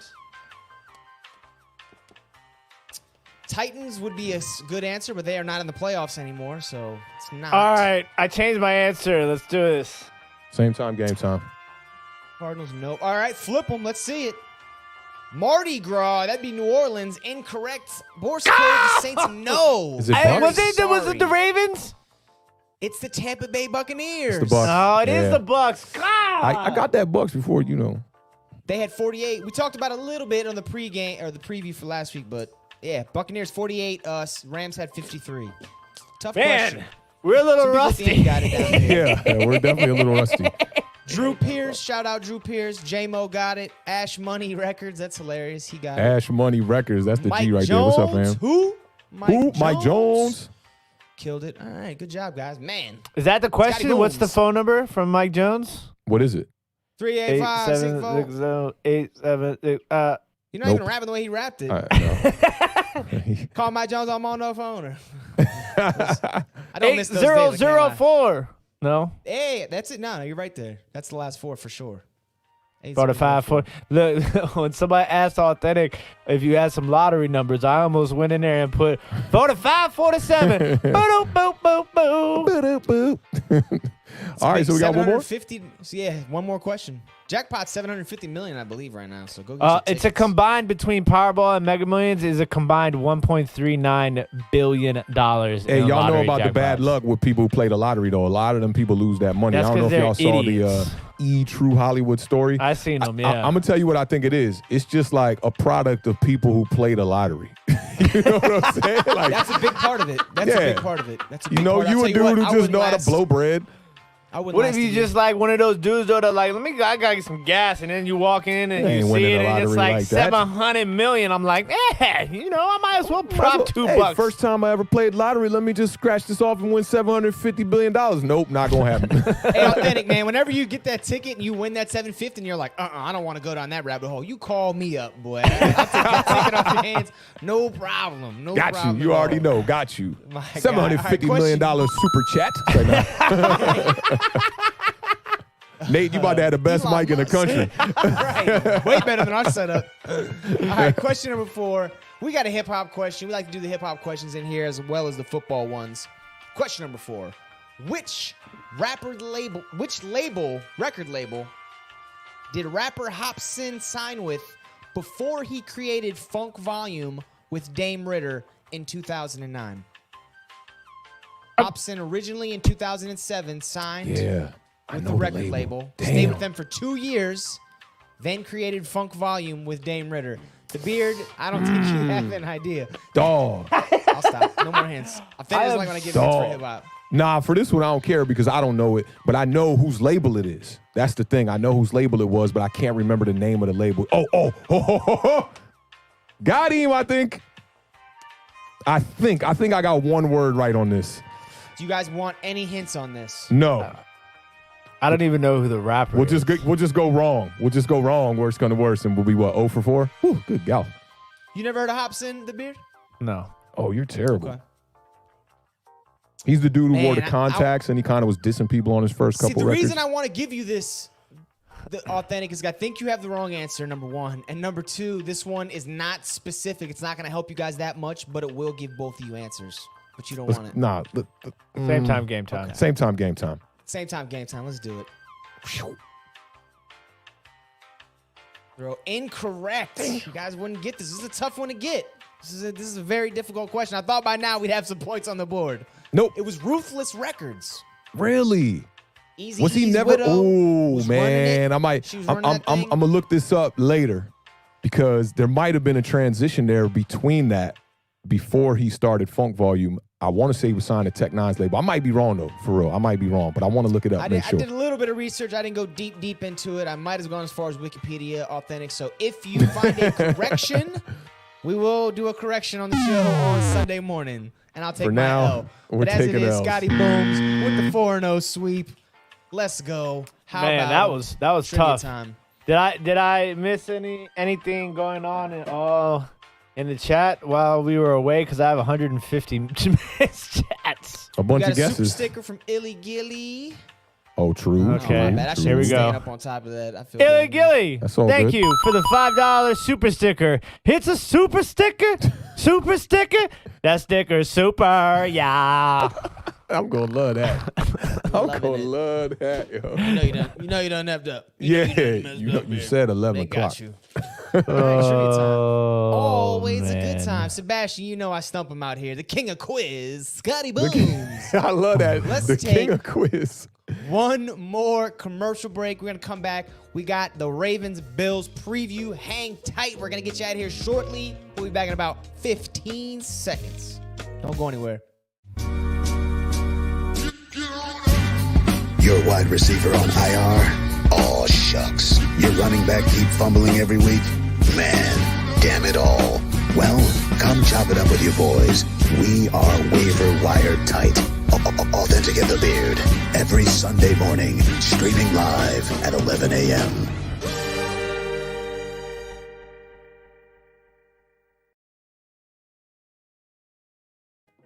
Check us out Sunday morning, 11 a.m. for the parlay. Normally we go through every NFL game, pick it against the spread, the over-under in fantasy. We're only down to a couple games this weekend, but we are going to still give you your DraftKings lineup. The Beard's been hitting big. He's been winning some people money. If you want to hop on that gravy money train, check us out 11 a.m. right here. We'll be here Sunday morning for the previews. Last preview we're going to get into tonight before we get you folks out of here. We're on the AFC side of the bill. Baltimore Ravens are traveling to another cold destination, Buffalo, New York, to take on the Bills. Ravens coming off that win against Tennessee. The Bills had that less than impressive victory against the Colts. This is an 8:15 kickoff matchup of two young stud quarterbacks from the 2018 draft, Lamar Jackson, Josh Allen. Baltimore enters with the #1 rushing offense. We know Lamar Jackson leads the way, also helped out by J.K. Dobbins and Gus Edwards. J.K. Dobbins with more rush yards on the air. You would know that if you listen to our trivia. Buffalo, lethal passing attack. Steph Diggs, good counsel's finest. He went to high school mile and a half away from me, where me, Awthentik, and the Beard were born. So shout out Good Counsel High School. #1 in the league, 120 receptions, 1,535 receiving yards, and 8 touchdowns. Had a monster year, took Josh Allen to that next level. A couple little nuggets before we bring in the fellas. The Ravens, the only team in NFL history with a winning record on the road in postseason play. Pretty impressive, if you ask me. It's like 11-6, I believe. I didn't write it down. I wish I did. Only team to do that, though. This will be the 10th time a postseason matchup features two teams on a 6 or longer game winning streak. Both these teams entering with the long win streaks. The home team is 8-1 in those last 9 matchups. So when it comes to two on-fire teams meeting in the playoffs, normally the team with the home field advantage prevails. We'll see if that actually matters. The Beard, Buffalo's offense or Baltimore's defense? Which unit are you rolling with come Sunday? Well, before I do that, let's get to this super chat from Ash Money Records. $4.99. Not gonna lie, I had to pull over when the Beard said that super sticker thing. LMAO. Hey, shout out Ash Oh, Money Records man. one time in the building, man. Okay, so this is Buffalo's defense or Baltimore's offense? Or did you say Buffalo's offense and Baltimore's defense? I said Buffalo's offense and Baltimore's defense. That's maybe not what I said, but that's what I meant to say. All right, so it's one of the things that I think is gonna be super important is gonna come down to the big play. We all know Stephon Diggs is the capability of a big play is there. And last weekend when we were watching the game, you know, they went an extended period of time before they did that. And they were kind of like throwing a lot of these intermediate routes. Gabriel Davis, the rookie that I've been talking about all season long, had a big game. And he was catching a lot of those, you know, I'd say 7 to 15-yard plays. And it was, I looked over at Awthentik and I said, the Stephon Diggs play about to come real soon. Next thing you know, it was the bomb for the touchdown. Dart. Now, the key here is that the Ravens have actually allowed the 4th fewest 20-plus yard completions all year long. Oh, that's a gem right there. That's Okay. a bar. But Big one. Josh Allen has the 4th most 20-plus yard completions on the season. So it's going to be a battle to see, you know, if they can stop the big play. Because we know that Buffalo is not really a running team. And the thing that's really interesting is that, yes, Buffalo does not necessarily run for a lot of yards, and they do not run a lot of times, but their average yard per carry is actually fairly high. I believe it. I don't have it with me, but I think it was 4.7 yards That's per impressive carry. for a team So known for passing. exactly. So that's they're really good at the play action, and they run the play action a lot. But Baltimore defends very well against the play action pass. But those are the sort of things. If they can get that run game going just a little bit, it's going to open the door for the play action, which in turn opens the door for the big play capability. So I think it's just going to come down to that's one of the big things that I was looking at, in this game. And Zach Moss hasn't had the best year, but he's been a good relief to Devin Singletary when need be. And they kind of, you got to have those two backs to kind of give your number one guy the fresh legs. So TJ Yeldon will be stepping in as the backup running back for the Buffalo Bills today with not today, but this weekend with Devin Singletary. TJ, And Jaguar, right? Yeah, and TJ Yeldon. This is the thing, like TJ Dog in Yeldon, college. Alabama, yes sir. He was a dog, yeah. So, and he's had some good years in the NFL. He's a good complimentary back, but you haven't heard of him in a while. But there's one thing that he does really well, and that's catch the football. So, and this is the other thing too, is that Baltimore is the number one blitzing defense in the National Football League. They blitz on 44% of the defensive plays. And what's one of the best weapons that you can have against the blitz? A good blocking running back? You got to have a good blocking running back and a running back that can catch. Yeah, for sure. Because checking down. that's going to be your opportunity. You set up that screenplay when they're running that blitz. You have an opportunity for a big play.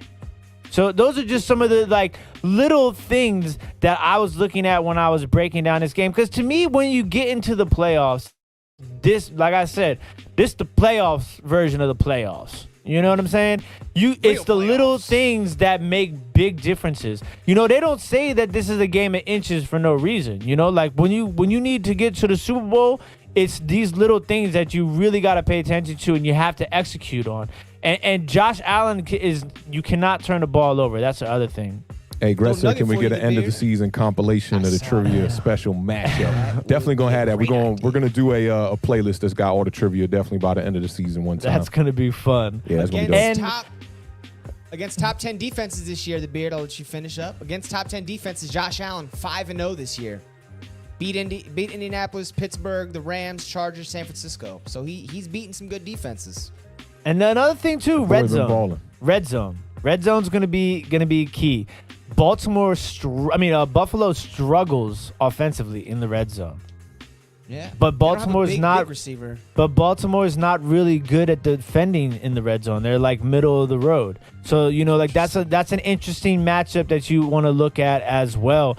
But as far as Baltimore on the offensive side, it's going to be the rushing game. Buffalo's rush defense is not that good, so they're going to have to rely heavily on the triple-headed monster of Lamar Jackson, J.K. Dobbins, and Gus Edwards. They surprised me last week, too, man, the way they kept my man, what's his name, Jonathan Taylor in check, man. Like, for the most part of the day, I expected him to run all over them, but that was a very even game. I thought Buffalo would really take care of them, but across the box score in that game, it was pretty even, man. I thought the Colts should have came out with a victory, but the refs. The last thing is the rushing quarterback. So Buffalo has not performed particularly well at defending the quarterback that can run. They faced Cam Newton twice this year, and Cam Newton was averaging over 7 yards per carry and scored 2 touchdowns in that meeting. Then they faced Kyler Murray, and Kyler Murray diced them up for 2 touchdowns in that game. And if you remember specifically, there was a couple of those Kyler Murray touchdown runs that happened in the red zone. So, that's going to be an important part of the field when it comes to testing Buffalo's rush defense is in the red zone, whether it be Lamar Jackson, J.K. Dobbins, or Gus Edwards. Authentic, knowing those numbers that the Beard just gave us, if you're Buffalo, we know Baltimore doesn't have great receiving threats. I mean, Mark Andrews is good at tight end. Obviously, Hollywood Brown's a stud. But are you going to risk it maybe playing cover zero on a guy like that so you can stop the run in certain positions? Or are you just going to play him honestly and hope your run defense does like they did last week against Indianapolis? I'll tell you what, I'll skip to a point that I was going to make about the Buffalo defense one time that really is will give you a great answer on that.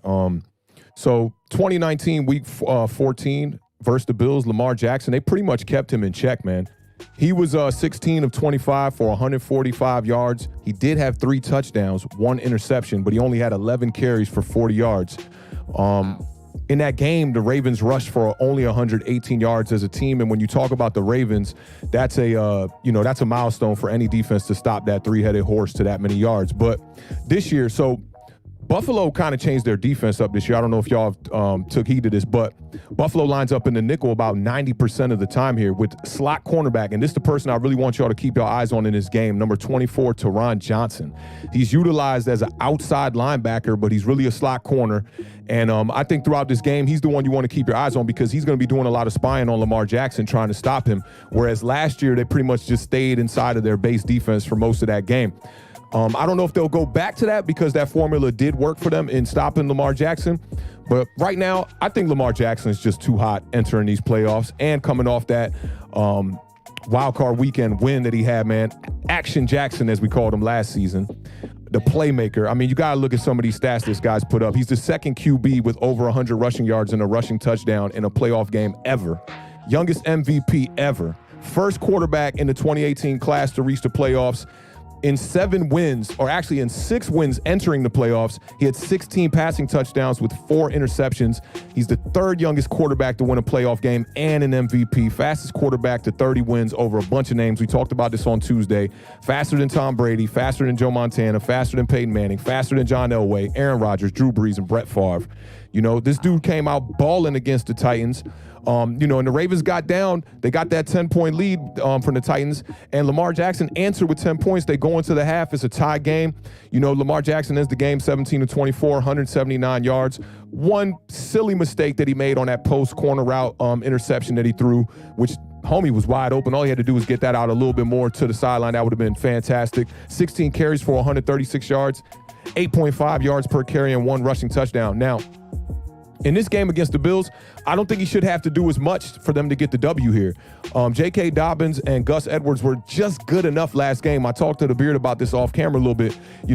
With my eyes, it looked like they weren't really having a good running game, but when you look at the box, each one of them it was 9 carries for J.K. Dobbins, 8 carries for Gus Edwards. They both averaged 4.8 yards per carry. Gus Edwards had 38 yards.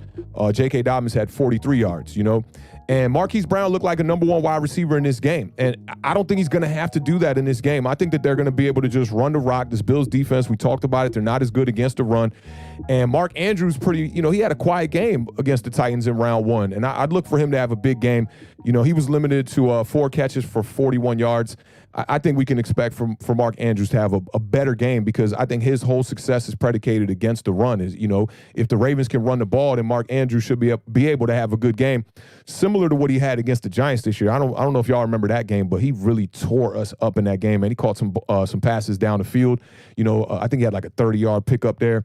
But I'll take you back to that game last year too, and talk a little bit about Josh Allen, who he was straight struggle mode last year in that game against the Ravens.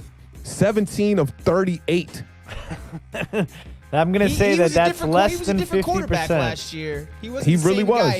His completion percentage was 58. He's 70%. So he's done better, but that's terrible. That's awful. Yeah, and we know who we could credit that to, but he only had 146 yards, 1 touchdown, and the major stat for me in this one was he only had 2 carries for 9 yards, right? Now, I don't know if y'all remember the intro off Volume 1, Jay-Z, In My Lifetime. When he was talking about Memphis Bleak, he was talking about the next rapper up, and it was Pain in the Ass doing the intro. And he was like, here come the pain, and he was like, new, improved Jay-Z. And right now we got a new, improved Josh Allen. Josh Allen with Stephon Diggs is a whole different player. You talked about the completion percentage. In 2018, he was 52.8 completion percentage. In 2020, he jumped up to 69.2. His passer rating in 2018 was dead last in the NFL. In 2020, he's 4th. Really? Yes. Oh, 2018. Talk Okay. about it. Okay. Yeah, Okay. 2018, he was Talk about a dead jump. last. In 2020, he is fourth now. So you talk about a jump. You know, he's getting more accurate with his passes. We got to credit most of this to Stephon Diggs. Scotty broke down a lot of Stephon Diggs stats in the intro. 127 catches, 1,535 yards. Both of those are first place, 8 touchdowns. My man Fitz Vegas told all you Giants fans, I'll say it again, we should have traded for Stephon Diggs. Daniel Jones might be looking like Josh Allen this year. First player to lead his team in receiving yards in the first year with the team is Stephon Diggs in NFL history. That's never happened. The Bills increased their points per game by 11.7 with the acquisition of Stephon Diggs. Josh Allen has 17 more touchdowns this year than he had last year. 1,455 more total yards from their offense this year.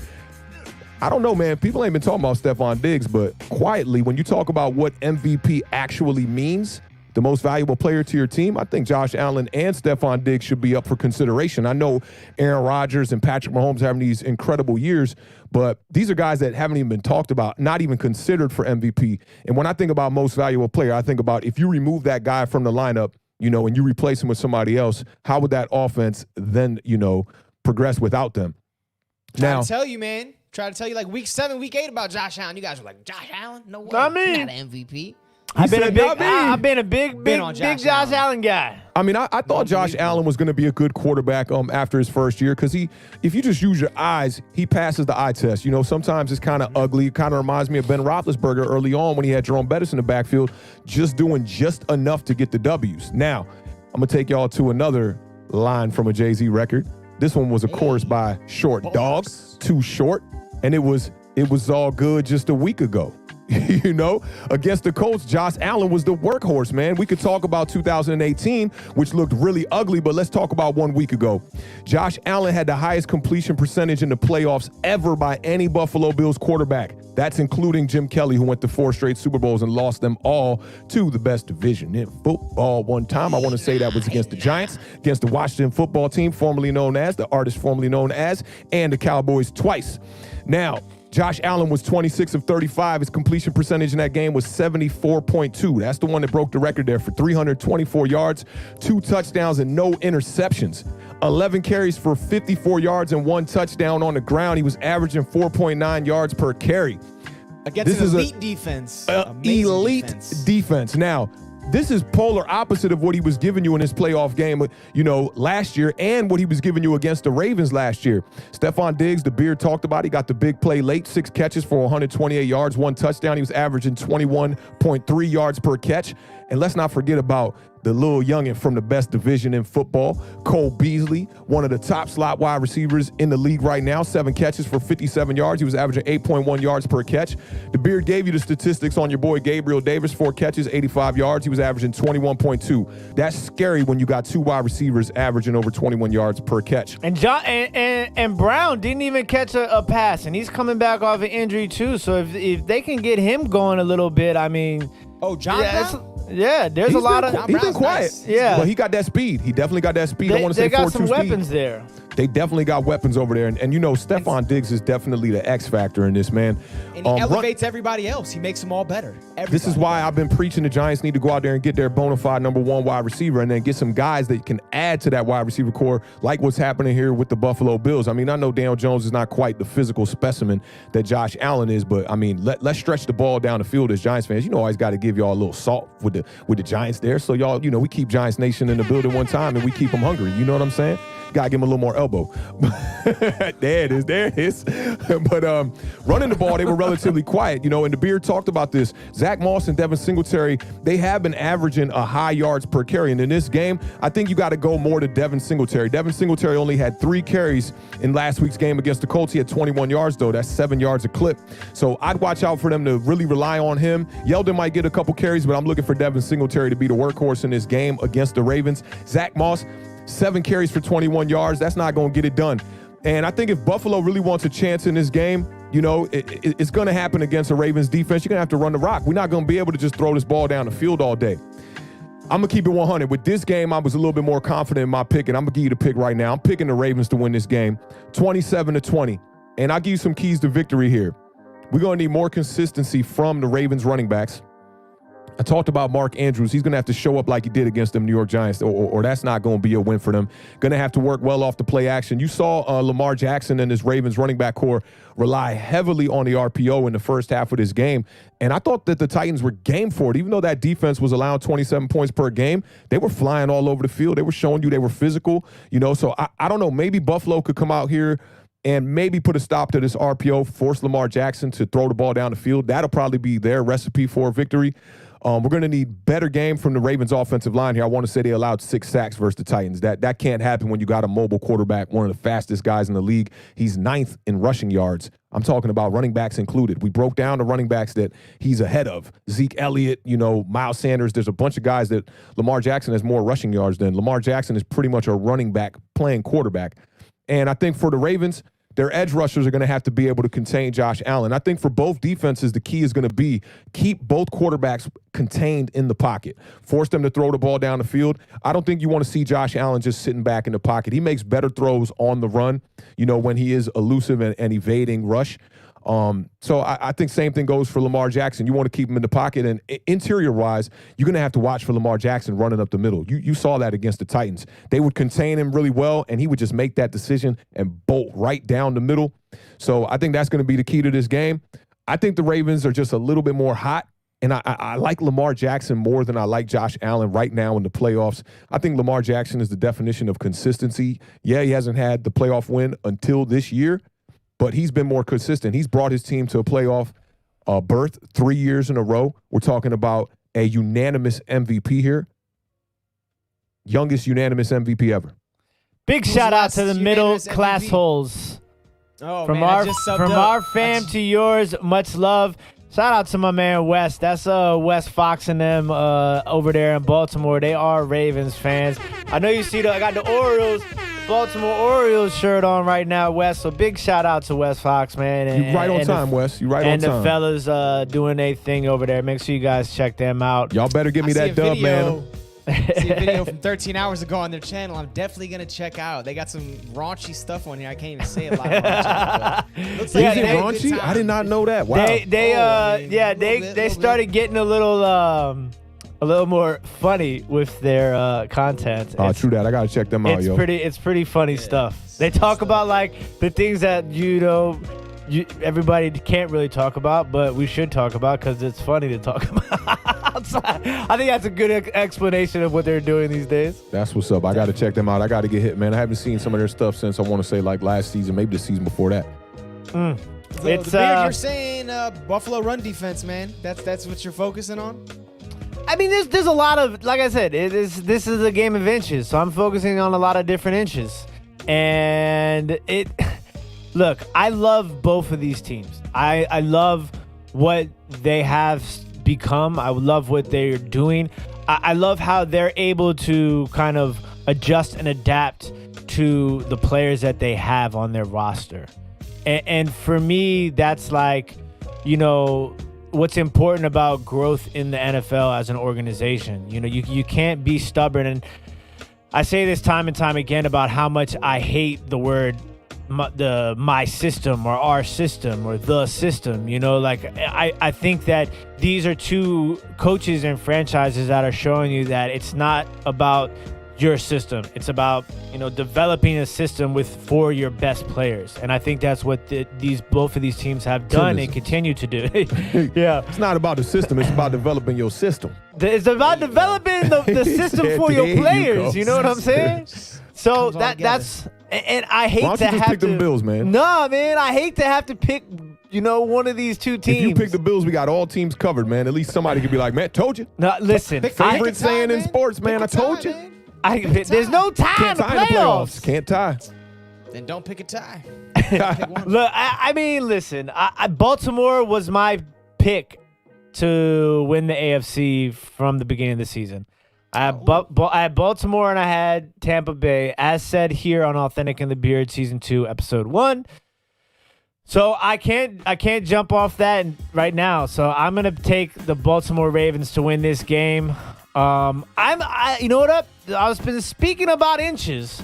I'm going to keep a close eye on the weather. If you guys don't know, follow hashtag Tim's Weather Center. Oh, yeah. One of the best. That is a vibe. I am one of the best weathermen in the DMV, so I'm going to keep my eyes on the weather here. I don't know how Lamar Jackson has played in the snow. I don't think I've ever seen him play in the snow. Are we supposed to get snow? We're supposed Last to get snow? time I saw, they were calling for snow. 3 to 5 inches.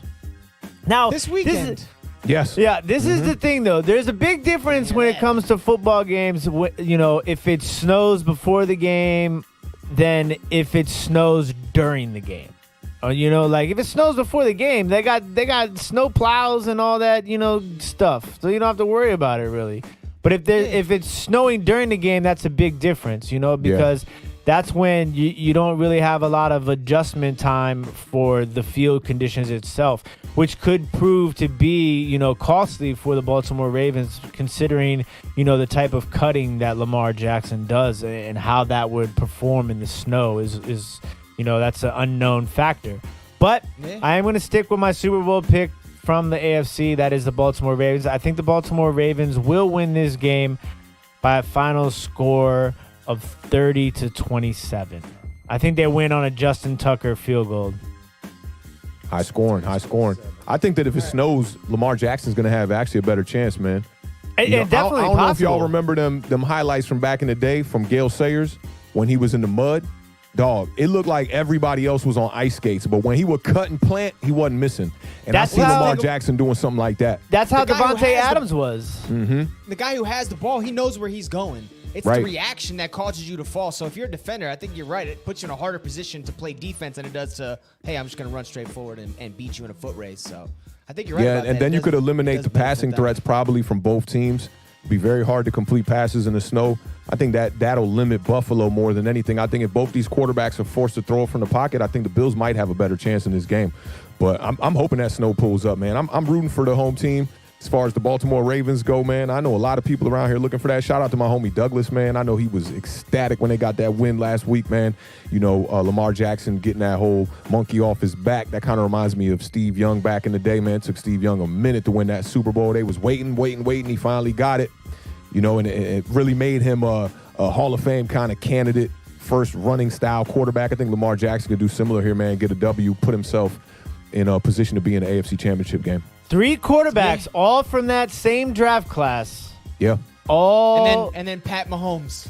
All in the second round. Who's Pat Mahomes is the year before it, right? I'm just saying that are in the AFC, that are left in the AFC. Oh no, I know what you're saying. I know what you're saying, but I'm questioning: was he the draft before that, or was it 2 before that? He was 17, I think, with Trubisky, and I think he was 17. Yeah. I think. Sounds about right. But then it's funny, and then the NFC, you got all the old guys. You got Breeze, Rodgers, and Brady, and Goff. And Goff's getting up there, too. You could call him a young veteran, young OG. Yeah, definitely getting that money. Should be playing better than he is with that price tag attached to him. Yeah, that hand, I think he's gutsy, man, you know, to be out there with that hand like that. And he came in relief. Well, and he looked pretty good. So he said he came after the game and said he was salty. He didn't get the start, but, you know, didn't show in his performance. He didn't put his head down. He came out and did what they needed to do for them to get that win. So he'll have a chance this weekend. We'll see. I am taking the Buffalo Bills. I like Josh Allen, MVP candidate. I think his track record against good defenses gives me some hope. His mobility, too. We talk about Lamar Jackson's mobility. Josh Allen can run the football, and in the red zone, it's a real weapon. So we talked about the snow in Buffalo possibly benefiting Lamar. Same on the other side of the football. If Josh Allen's got the ball at the 10-yard line, drops back, nobody's open, you're going to see him running some touchdowns on Sunday. That's how I feel about it. I definitely feel you on that, man. This game is definitely a toss-up. Want to send a quick recovery to the homie, Sugar Tots. Broke his ankle the other day. I don't know how he did that. Might have got yanked up by Awthentik. Whoop! Nah, I'm just playing. But hopefully he heals up well, man, and get right one time, man, and he can come back. I thought I saw him early on in the stream. He was in here earlier. Yeah, he was in here for a quick second. Should be good time. I don't even know if Sugar Tots is Sugar Tots a dude. Yeah, I would imagine so. It's gotta be a dude. Well, you were right on the Joel vibe, so I'll take your word for it. With a great name like that, Sugar Tots. I mean, you gotta love it. That'd be good if it wasn't. That'd be even funny if it was a female, to be honest with you. But that's a phenomenal name. All right. Facts, anything else on this game you guys got? I know you gave me your scores. You both got the Ravens prevailing. Anything else? No, it's going to be a great game. I think that, to me, that's probably. I'm sure a lot of old timers are Looking forward to Breeze versus Brady. And I think that's going to be a great game, too. But I want to see these young guns get at it. Yeah, I can't wait to see Tom Brady versus Drew Brees, man. Round 3. This is like Muhammad Ali and Joe Frazier. Frazier's down. Speaking of Brady. He took a dive in the first period. Was it in the first round? Was that the third Nah, round? you thinking Sonny Liston. You might be thinking Sonny Liston. Man. On the second fight with Sonny Liston, Muhammad Ali knocked him out in the first round. But the first fight, Sonny Liston, they put some stuff on his gloves that got in Muhammad Ali's eyes. That's the joint, the rope-a-dope, where Muhammad Ali just pretty much played defense the whole fight and then knocked him out right at the end. That was against Liston or Foreman? That was Liston? Okay. Liston. Don't get it twisted. And Foreman. He did that against Foreman, too. The one in Zaire, the Rumble in the Jungle. Yeah. Yep. That's going to be the do narrative. A whole boxing show for it, really. Hey, you know I'm down for that. I'm game for that. Lax 044. That's going to be the narrative, but I don't think that will happen. I'm pretty sure Urban Meyer knows he's taking Trevor Lawrence. Ooh, what if you traded it back, though, just a little bit to the next team that needed a quarterback, and then you get a little stock? Whew. You could do that. Is Justin Fields going to be butthurt if Urban Meyer doesn't take him at number 2? Like, sorry, man, you were good at Ohio State, but I don't trust you. Well, number one. They have now. number 1. They got the number 1 pick. Okay. Mm-hmm. Man, that would be crazy. That would be, and just think about like just what you could do with trading that number 1 pick. Jets you could fans get would be like, yeah, arm and a leg for that pick. And so it could be for a team that just moves up just a couple of picks, and then you could still get a quarterback you want if Urban Meyer would in fact want Fields. But I don't know, man. I'm not sold. I don't like to guarantee nothing about the draft, but I know I guarantee this: them Giants better take a wide receiver, or they're gonna lose a lot of fans. It's a good one right there. I mean, you gave all those stats about Steph Diggs and what he did for Josh Allen. All I'm thinking is like, man, you got to see James Jones with somebody. Maybe not Steph Diggs level, but if you can get him a great receiver, then who knows how far he can go. Yeah, that's criminal to trade away Odell Beckham and in 3 years only draft Darius Slayton in the 5th round. Ridiculous. The Jags have 2 first-round picks. Jags already got 2 firsts. They have 2 firsts and 2 seconds. That's awesome. They're going to be able to rebuild. Right and that team wasn't too far. They weren't too far off. You know, they got a good running back already. They got a few wide receiver pieces. That defense ain't that terrible. I think they could rebuild that team in a couple years. They got some good wide receivers. Yeah. LaVisca Chenault. It's not a real Colin Johnson. Yeah. All right. The Beard, man. You got any last words for the folks before we get them out of here tonight? No, I just want to give a big shout out to everybody that tuned in and watched us across all the platforms. That is Facebook, also known as FaceTube. Facebook. FaceTube. Sounds like pimple cream or something like that. No. Thank you to everybody who tuned in from Facebook, YouTube, Twitch, and Periscope. We appreciate the love and the support. Shout out to everybody who dropped the super chat tonight, because it is going to a good cause. We're going to put that towards getting Nate Talks Giants a nice this pace right here slow as Dookie. Nice little microphone. Nate, hey. Nah, it's hard to, I want, look, y'all done took all my breath with all the 999s and the super sticker songs. Give him one more before we get out of here. This beat is about a minute and a half. You got